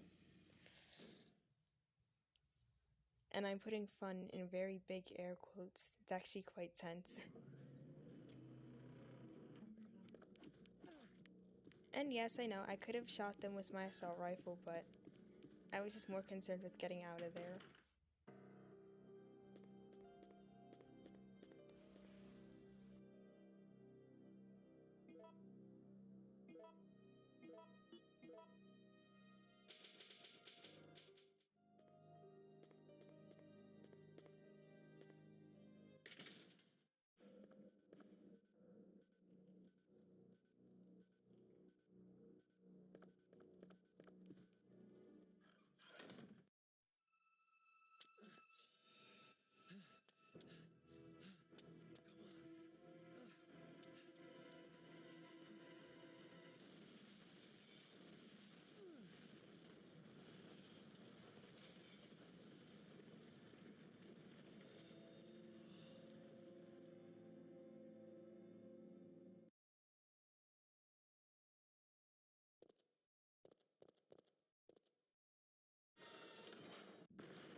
So, there are going to be leeches in this room now, and Nemesis is actually going to chase you for a bit. You do have the option of fighting him. You get a special death cutscene if you don't get to Jill in time, or if you don't take him out as Carlos. We're just going to be running straight towards Jill, because ain't nobody got time for that.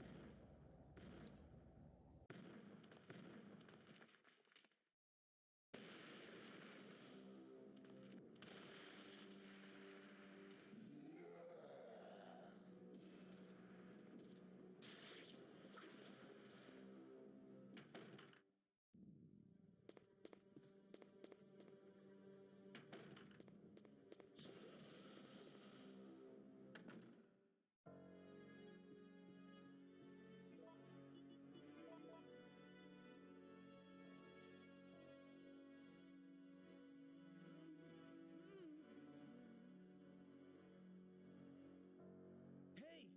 Are you okay? Yes, barely.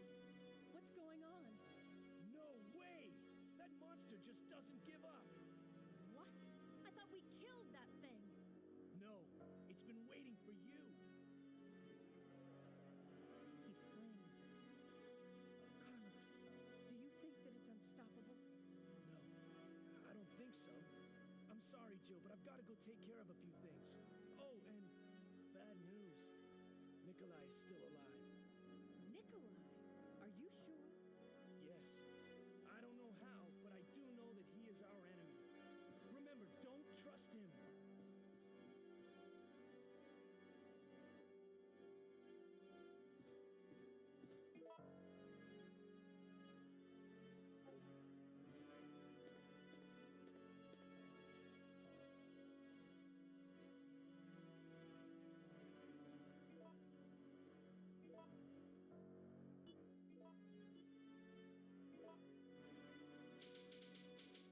Alright, so we are back with our girl, Jill Valentine, and now we are going to head to the Raccoon City Park.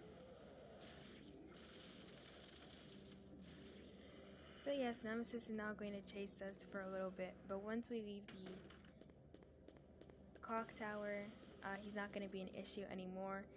And remember way back when I said I almost died due to a postcard? Yeah, that happened off stream,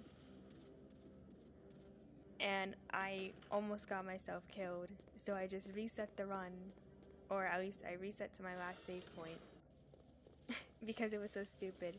It's just a picture that shows the three ladies where you get the gear,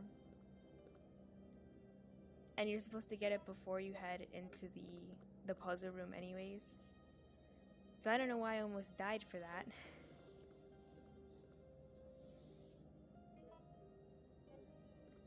And we get photo E, which is a picture of the zombies attacking.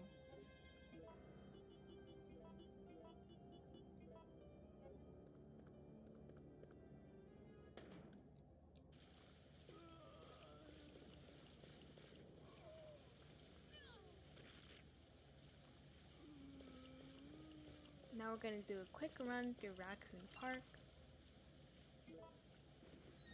And Raccoon Park, one of the keys here needed to leave the area actually uses the cabin key PNG from Resident Evil 2. So I thought that was like very cool to see. Also, this boardwalk here has a chance of either Gamma Hunters or zombies. I hear that it's better to get Gamma Hunters instead of zombies, but I haven't played enough Resident Evil 3 to know for sure. So pick up the park key from this guy and read his orders. You have to read his orders once you pick up that key. It's very plot important.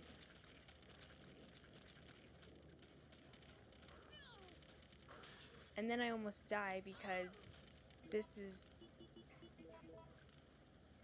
for the cabin key. And this park key is actually for the Raccoon City Cemetery, which is on the other side.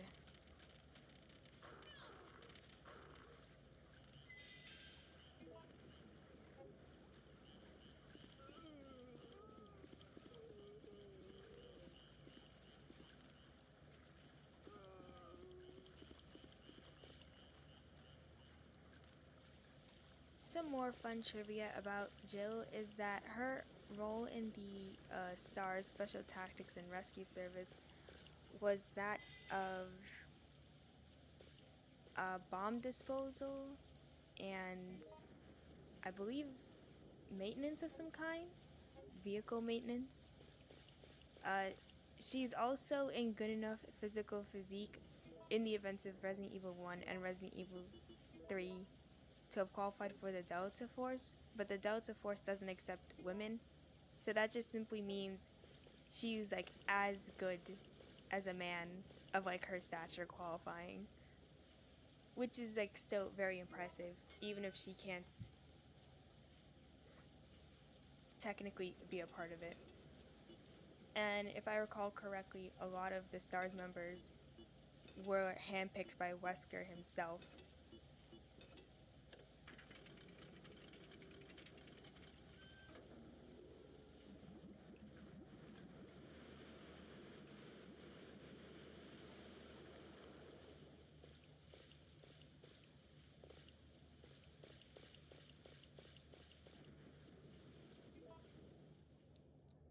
Since Chris Redfield is like the resident best marksman of STARS, he was actually showing Jill how to improve her marksmanship before the event of the Spencer estate happened. That's very nice. And if you go into the STARS office in the RPD, you can see the trophy that Chris won. And I think Wesker got second place. It must suck being like a test tube baby like Wesker is and still having people outclass you.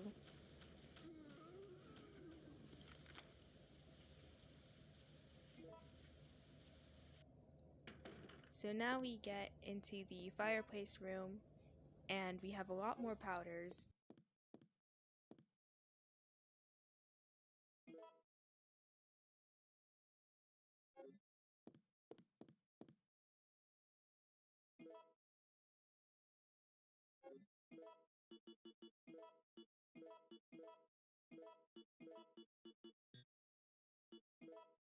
Yeah.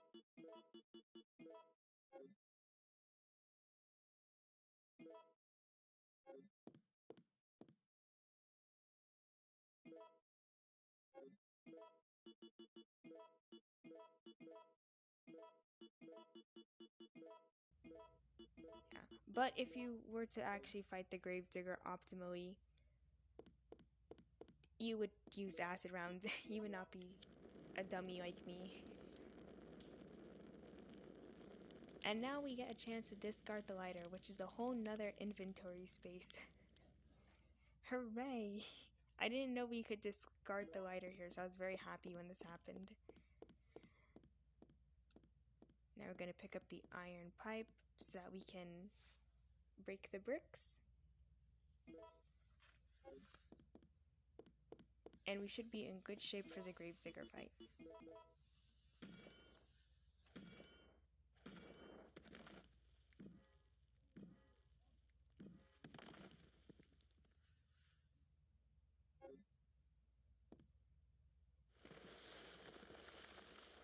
We actually do have some interesting facts about Carlos as well. Not too many of them because he's not the main character. But Carlos, along with other Umbrella mercenary people, actually are from Rockfort Prison. So the reason why Carlos greets Jill all like flirtatious and like you want to ask me out type stuff is because this is his first time in months seeing a human woman. And I just think that makes so much sense. And of course, it's not really like talked about in this game, but it is talked more about in Code Veronica.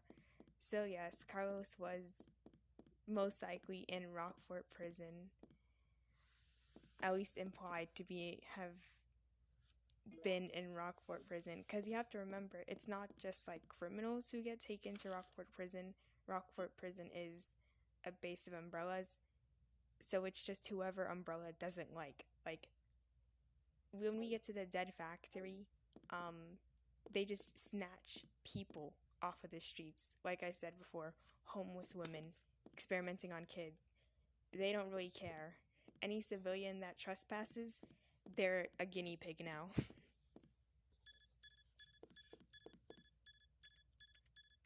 All supervisors, mission terminated. Return immediately. Repeat. All supervisors return immediately. Over.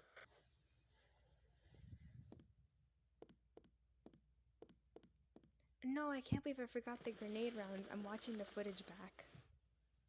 I'm quite impressed you've managed to stay alive up until now. And you seem to be doing a pretty good job of looking out for yourself. How about helping out? I have no intention of helping you. Because we're nothing but pawns in all this? In a manner of speaking, you are. Our employers wanted a detailed analysis of the zombie beings which were created through infection by the T-virus. You're saying that they deliberately sent in a military unit to be butchered by their creations? Not exactly.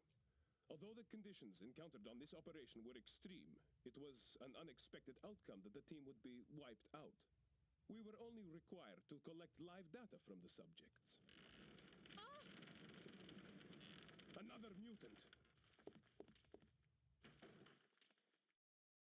Alright, bye Nikolai.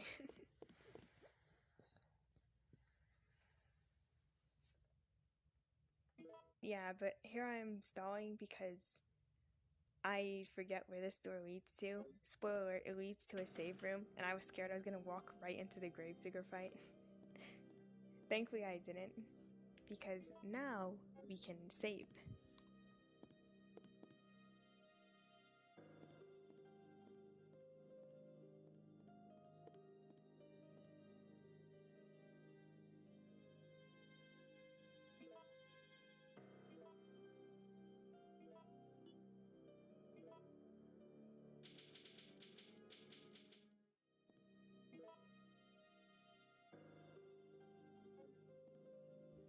So here we go on to the Gravedigger fight. Ideally you'd want acid rounds or flame rounds, or just the magnum in general, but we're going to be using grenade rounds.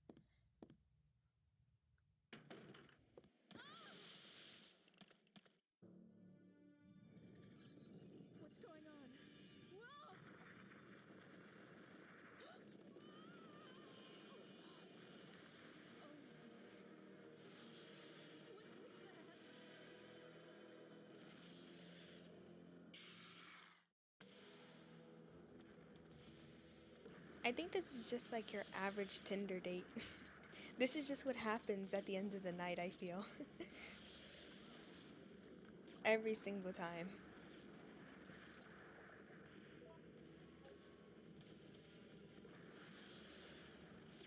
Yeah, but there isn't much strategy involved for this fight. Simply don't die. That's about it. Just try not to get hit. Shoot back at it. At this point, I'm swimming in grenade launcher rounds, so even though we missed the other 6 in the command room, it's not a big deal. If anything, it would have just clogged up our inventory even more at this point.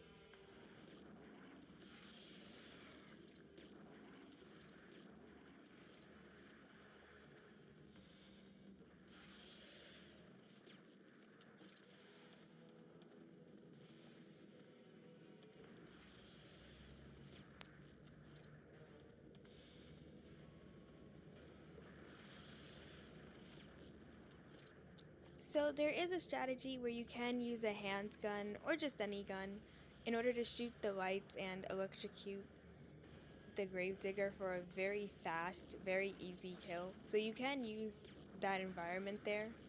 There's even a little cutscene where the lights do fall closer onto the arena in some cases. Like right now. Yeah, so you can use those lights. And I have 1 bullet left, but I've also never practiced this. So of course I immediately ditch that line of thinking, and I just decide to blast them away the good old-fashioned way.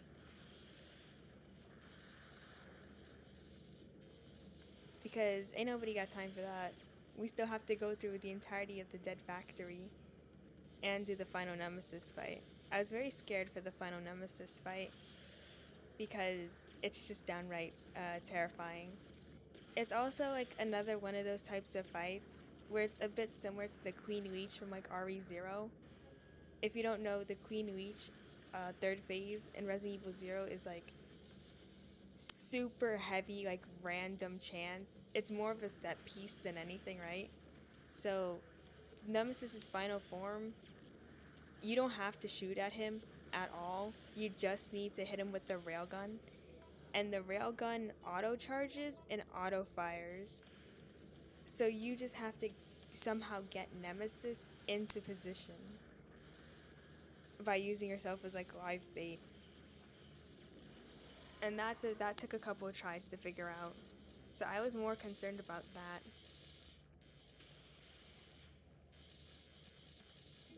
But we managed to defeat the Gravedigger. And now we can get out of the Raccoon Park, head to the Dead Factory, and escape Raccoon City.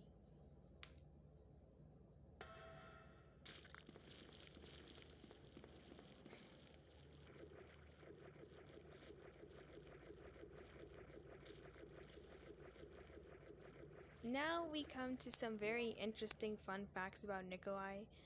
If you play the Resident Evil Outbreak games, I forget if it's File 1 or File 2, you actually can see Nikolai in one of the scenarios called Decisions.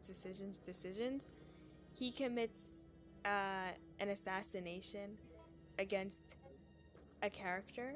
I forget exactly who, it's been a while since I've played Outbreak, but he does make a small cameo appearance there.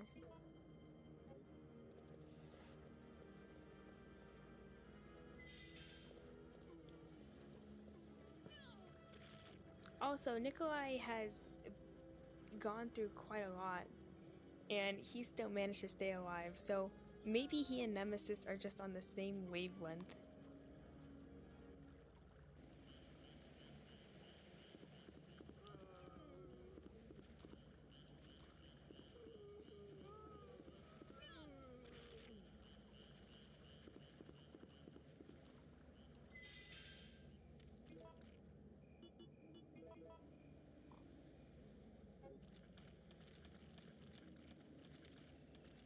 Ah, yes. So, I almost get myself killed by the dogs again. I don't know why it's this particular room, but I always try to veer into the dog eating the corpse rather than just turning away and using the key. And also, I believe at this point I'm in danger, so that's very horrifying. Oh yes, I am in danger. Oh dear. And now I'm like very scared because I do not want to have to do the whole gravedigger fight.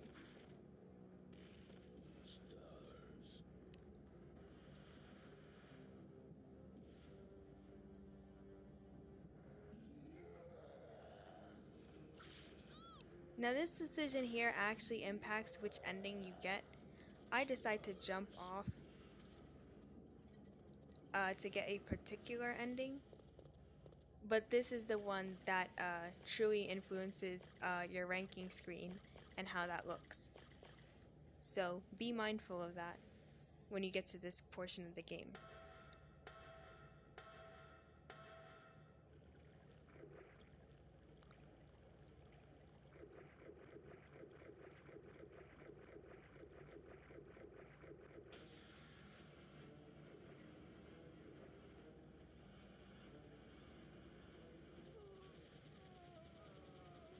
Rescuing you is becoming a full-time job. Thanks, Carlos. I owe you. Listen closely, Jill. They're going to launch a missile directly into the city as soon as day breaks. At dawn? But that's only... I know. We don't have much time left. We have to split up and find a way out of here. And hey, watch out for that traitor Nikolai.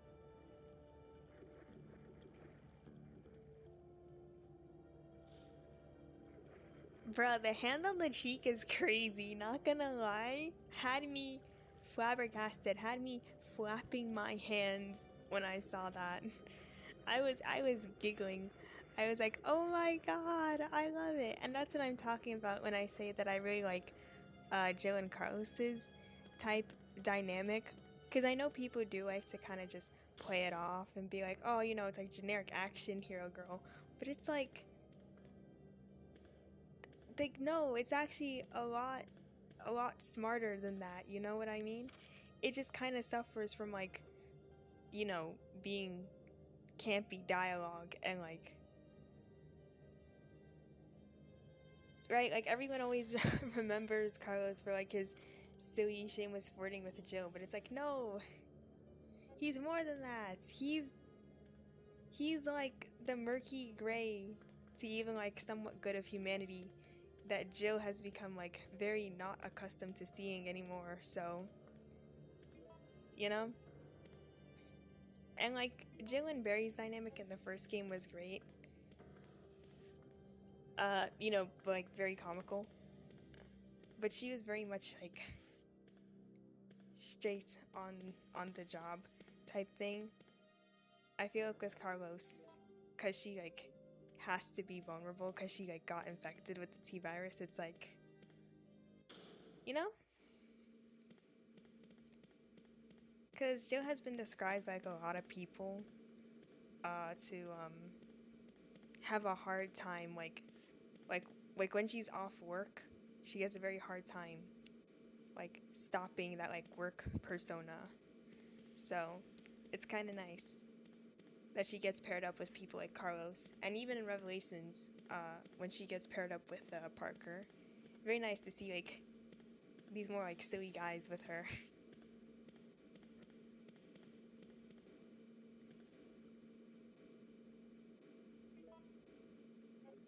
Also, I thank the gods above because we get a first aid spray, and I'm glad we don't have to limp anywhere. And now this is everyone's favorite puzzle, the water sample puzzle. And this is gonna take a while. As usual, it's just going to be me clicking buttons and enjoying the sounds and kind of not getting the puzzle straight away.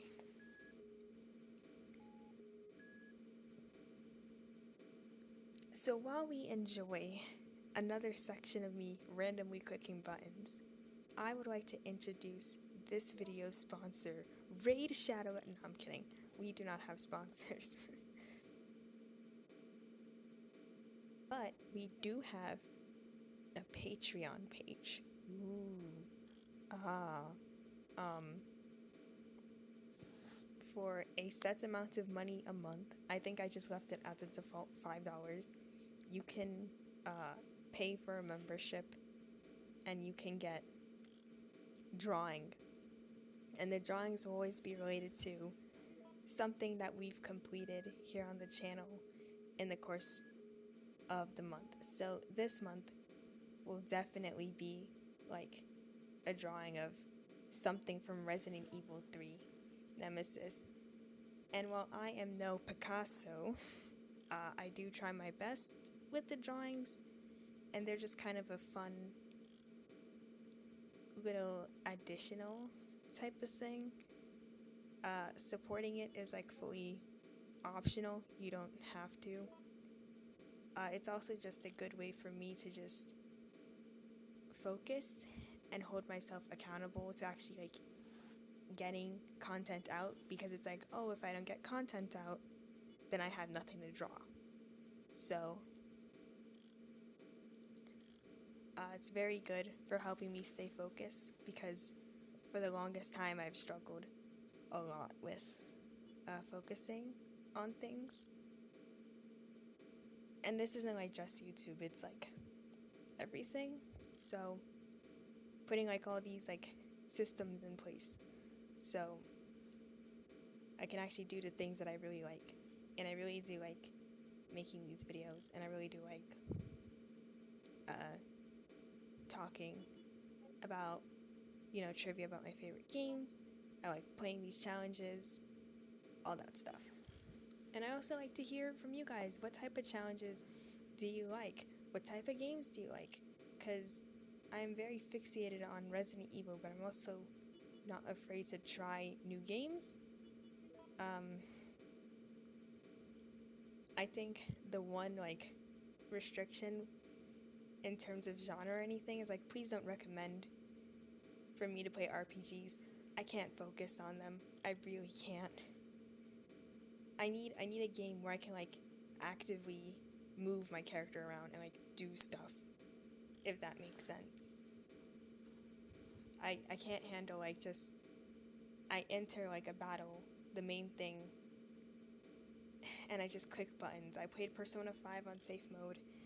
I wasn't having too much fun with it. So please no like RPGs like that. None of that like super turn-based stuff. I can't stomach it. But other games like are fair game. So there's a really cool game you want to see me play, or like a challenge for like the games you have seen on the channel that you think would be cool, or like you question, like I'll do it. Like, why not? And it's not just like a thing where it's like, oh, I'm just gonna like play this game. No, I will like if it really does stick, I'll like find out more trivia and more knowledge about it, things about like the characters and all that little like fun stuff. I do like learning trivia about the content I consume. But also, feel free to comment whatever you want. You can like, I don't know, whatever, just nothing too like, I guess bad. Like, if YouTube would have a problem and, you know, like, just pretend that you were just saying this stuff to like real people. Would you say this in a room full of people? Just try using that metric. And we solved the water puzzle, so let's get out of here. Well, not yet. We still have to solve the other half of the puzzle to unlock that door. But we are done with the infamous water puzzle. And it is now that we save.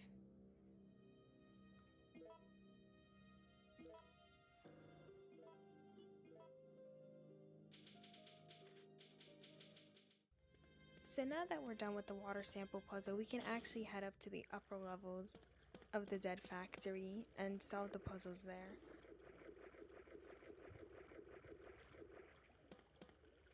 And so, just like in the previous games, we have a stronger variant of zombie.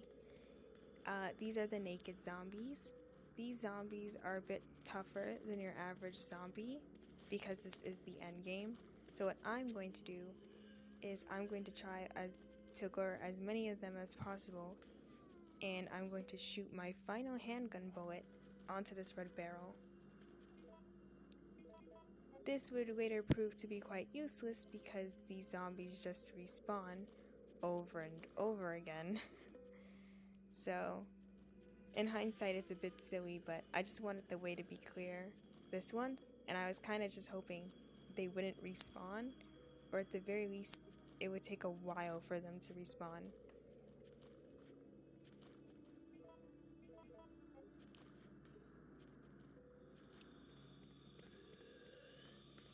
So we cannot use the shotgun shells. And I should actually give a bit of weapon trivia. I know this is very late into the run, and the reason why I give weapon trivia now is because we don't really pick up weapons. So you can actually obtain a better version of the handgun, and you can obtain a better version of the shotgun. The better version of the handgun is called the Eagle something, but it has a scope and it's purple, and you get both of those from defeating Nemesis several times throughout the story.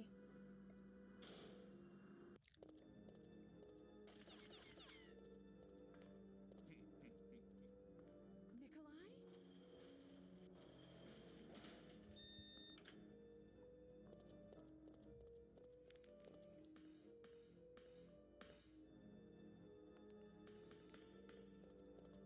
And for the shotgun, you get 2 parts to create the Winham shotgun, and it is a cowboy type shotgun, I believe. Jill does a very specific animation with it when you have it equipped, and you can use that during speed running for a very quick kill for one particular enemy. I forget exactly which one because I actually have never speed ran Resident Evil 3, but it is quite useful there. And also, it makes a very satisfying sound and a very satisfying reload.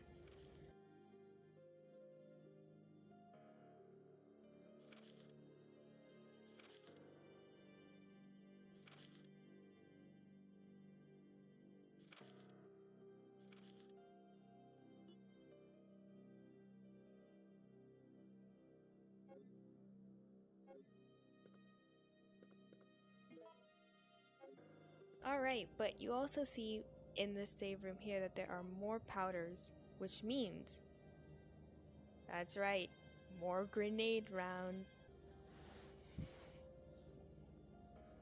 At this point, I actually become very grateful that we have the grenade launcher instead of the Magnum, because throughout the campaign we've managed to craft so much grenade rounds, and we would need a lot of space in order to continuously craft Magnum ammo, which we don't have, so the grenade rounds are actually a lot easier to quickly. You take an A powder, you take a B powder, that's only 2 slots, you mix them together, and then you just infinitely load them into the grenade launcher. But this is the point where I do make acid rounds. And I don't mean right this second, but I do mean sometime within the dead factory, we make acid rounds. And that's going to be with us during the ending fight.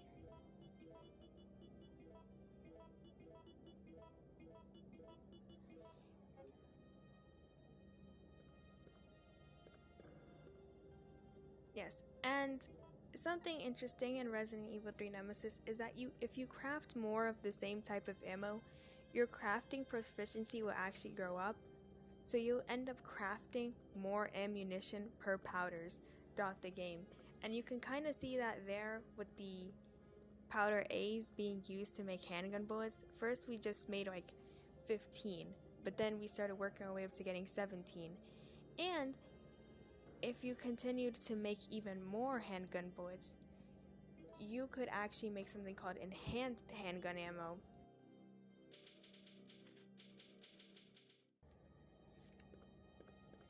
So here at this point, I'm now just contemplating my life choices and how exactly to proceed within the Dead Factory, because we do have to fight Nemesis within the garbage disposal area.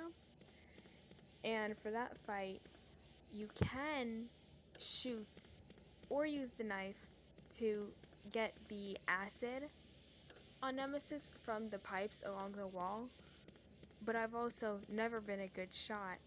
And the knife for Resident Evil 3 Nemesis is in the item box. You don't start with it in your inventory, you don't pick it up from anywhere. It is in the item box. So we can't use the knife.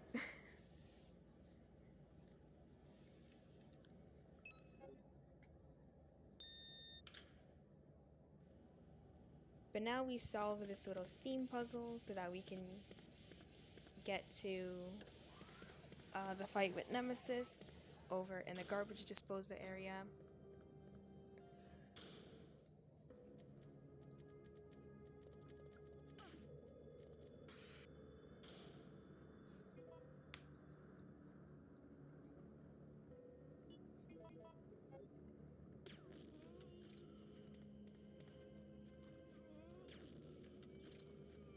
And at this point we have more than enough grenade launcher ammo to spare to take out singular zombies.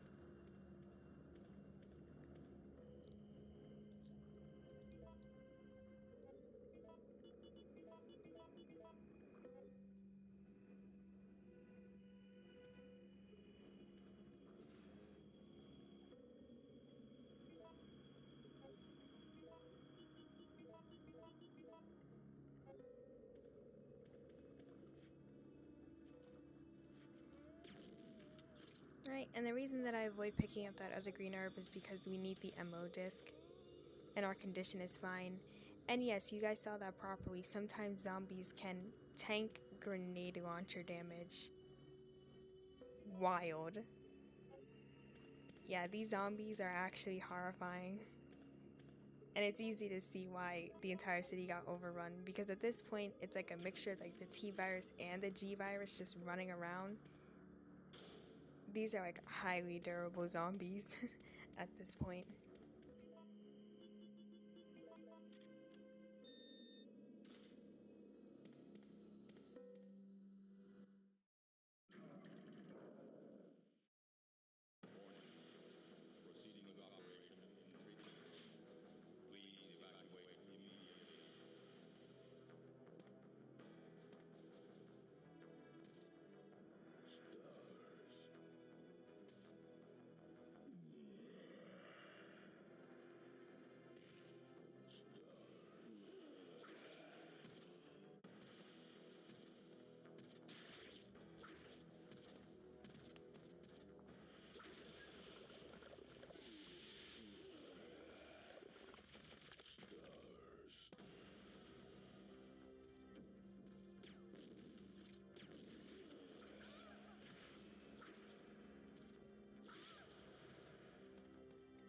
So, welcome to your final to last fight with Nemesis.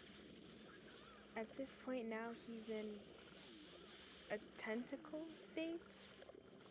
Without his coat, his mutations become unstable because the way that the T virus works, according to in-game lore, is that your body has T cells, which are basically the, I guess the police force, you know, the white blood cells of like keeping you safe. So like the T virus is based on that, and so it causes cells to like regenerate, but to an excessive amount. So basically what you're fighting in the Resident Evil games is turbo cancer. You are quite literally fighting these abominations that are afflicted with turbo cancer. And the chemotherapy treatment is rocket launchers to the face and grenade rounds, apparently. I'm being so serious.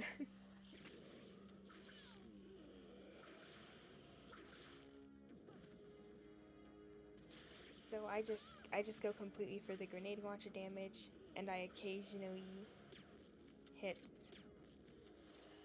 one of the handles by accident due to the grenade radius. I'm also getting tossed. I did not realize how tossed around I was getting during this fight, because on playing it, I was just like, oh boy, I sure do hope I don't die again.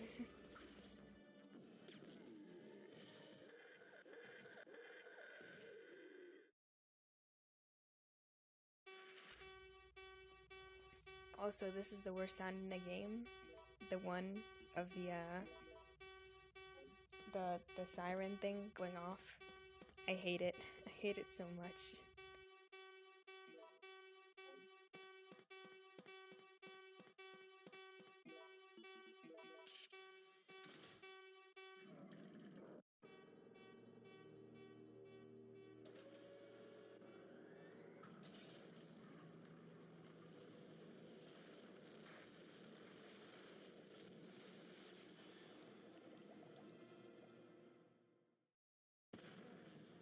Missile attack confirmed. All personnel evacuate immediately.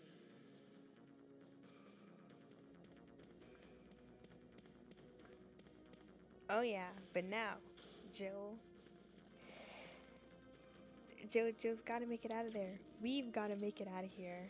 We haven't opened up the item box a singular time, and we are finally at the very last portion of the game. I absolutely love this soundtrack. It's so heroic. It keeps you so motivated. Like, Jill is like literally starving at this point. Like, the girl hasn't eaten for like 4 days, right? Or I don't really know what the S.D. Perry novelizations say, but from what we see in the game, she's just been asleep for like 4 days. So a girl is hungry, she's tired, she's literally fighting off the frigging zombie virus infection with like the vaccine and like sheer force of will. Like this girl is just going through it constantly. And it always makes me feel so hopeful. Every time like I play a Resident Evil game, and I've been told like so many times over and over in my life that like it's so silly to want everything to have like a happy ending and stuff like that. And I'm just like, yeah, you know, real life doesn't always work like that. But personally, I've got to know that like all this work that I've been doing, all this like pain that I've been enduring, it has to be for something. If I can get like, you know, even the smallest victory, if there's even a chance, like I've got to try, you know? And like I don't think people realize that type of determination, that type of like empathy and like connectedness, right? Or like that drive, that is what fuels like a lot of major institutions in our society, hospitals, schools, all those like men and women who loved someone so much that they just started inventing stuff to help them out. It's crazy. So like, yeah, not everything has a happy ending, but I think it's a possibility worth struggling for. Like, this is pretty silly. So I really like seeing that for Jill and for myself. I'm literally Jill Valentine, by the ways, if you don't know my lore. Alright, but we do make our first and only set of acid rounds in the entire game. We didn't even make flame rounds.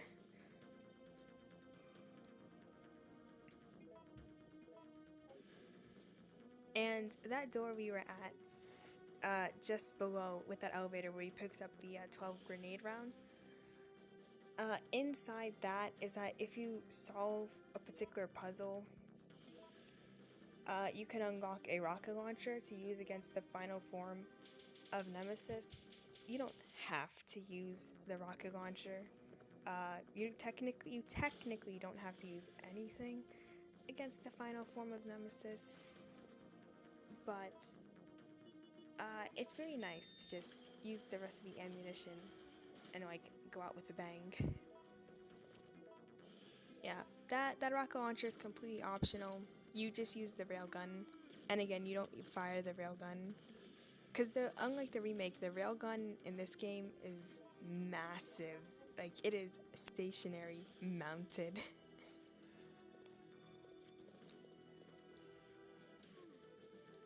Also, there is a chance that these zombies here can like tank the grenade damage and start crawling towards you, as you can see that one zombie is doing.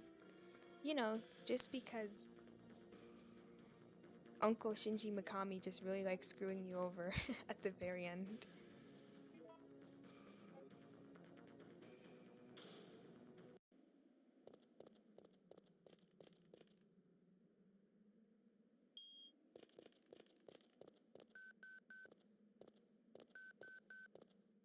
You're still alive. Such persistence. Nikolai? Sorry, but there is no escape from here.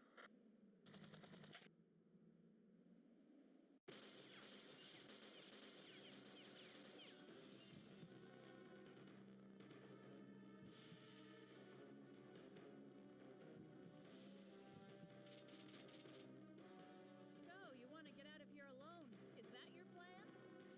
I made certain none of the other supervisors survive. Since I'll be the only one who knows what really happened, I'll have more bargaining power when it comes to discussing my bonus. Then why kill me? I'm not on their payroll. They want you eliminated for reasons of their own. The amount is modest, but there is a reward to be claimed upon the confirmation of your death.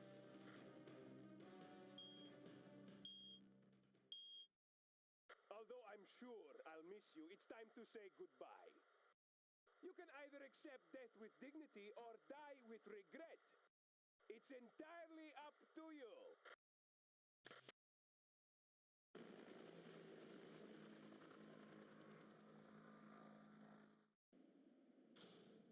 Jill, what happened? Carlos, Nikolai beat us to the chopper. I guess this is it then. But I don't want to die in a place like this. This isn't over yet. I'm not giving up, Jill. We still have a chance.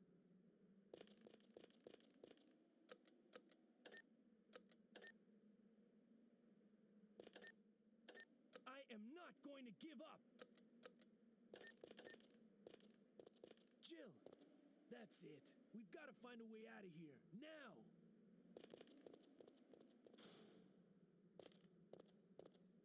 Warning.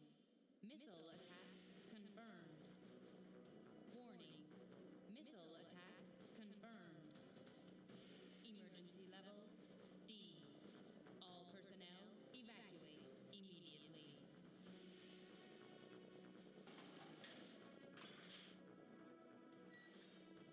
Welcome to the point of no return. This is the end of the game. And of course the item box is there just to spite me one last time. But it doesn't matter.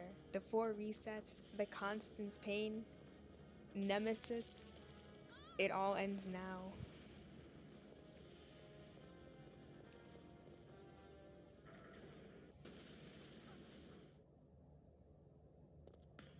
And what better way to like end off the original trilogy than have the final puzzle of the game be a crate pushing puzzle?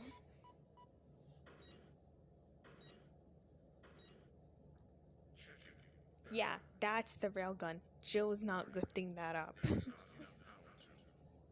Not entirely sure why they made it much smaller in the remake, because railguns are actually that big.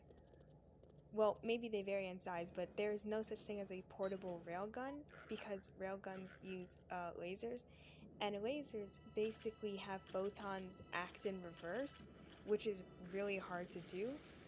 So you're gonna need something very big and powerful to achieve that effect. And this game is also set in the 1990s, so it would be something very big and bulky.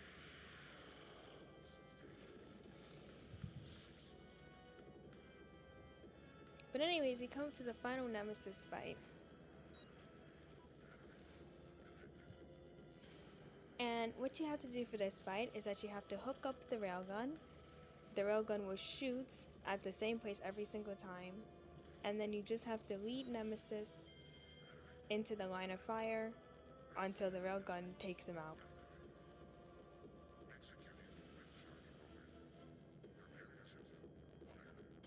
For this final fight, I decided to use the acid rounds, and I end up with exactly 0 grenade rounds left. So something that you really want to watch out for is Nemesis' acid attack. He does like an acid spit attack if you stand in one place for too long. You can use like the emergency evasion, the dodge. I just try to dodge it the good old-fashioned way with the movement, the D-pad.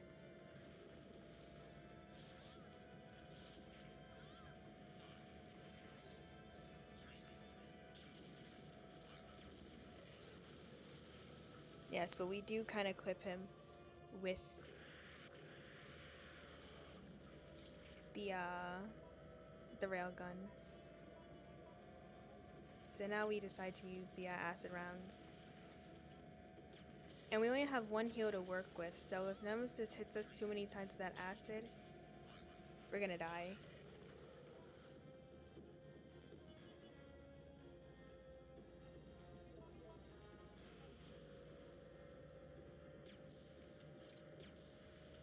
And we just want to keep aggroing him until the railgun hits again. But we also want to not die.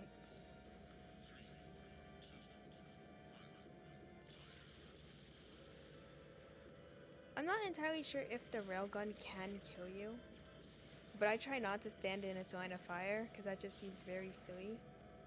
And we've officially run out of ammo, so now we just bait him.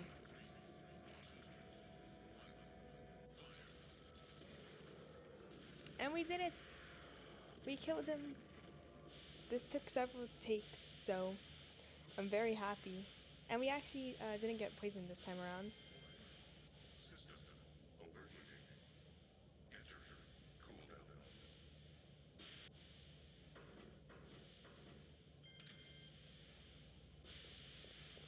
Alright, let's get out of here.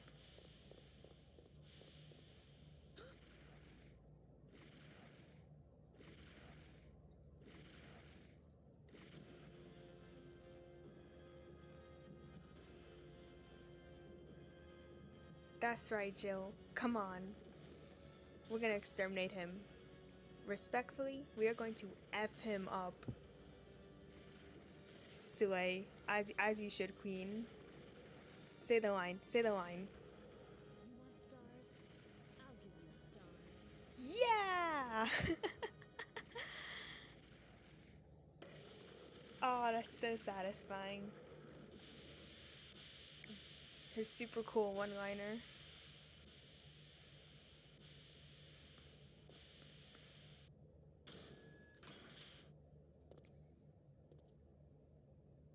Ah. Now, how are we going to get out of Raccoon City? Jill, It's over, Carlos. what are you talking about? Don't you hear that?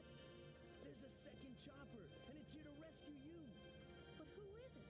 Who could possibly be looking for me? It doesn't matter. We just have to be there when it lands.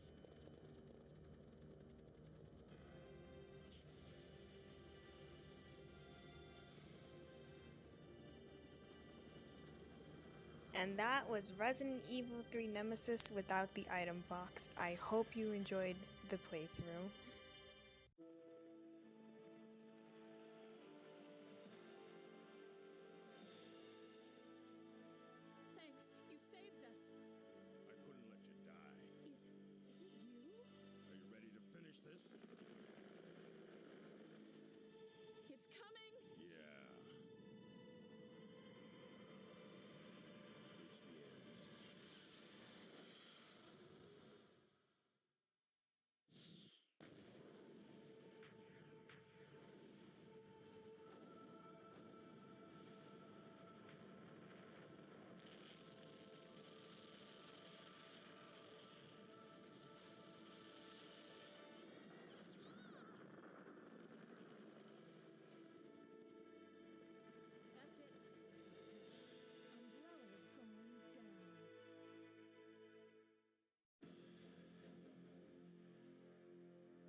President and the Federal Council have passed judgment over the civilians of Raccoon City.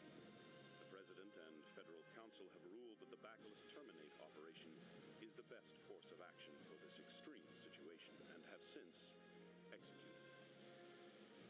Based on that fact, Raccoon City has been literally wiped off the map. Current reports have the death toll surpassing the 100,000 mark. Our hearts go out to those poor civilians of Raccoon City.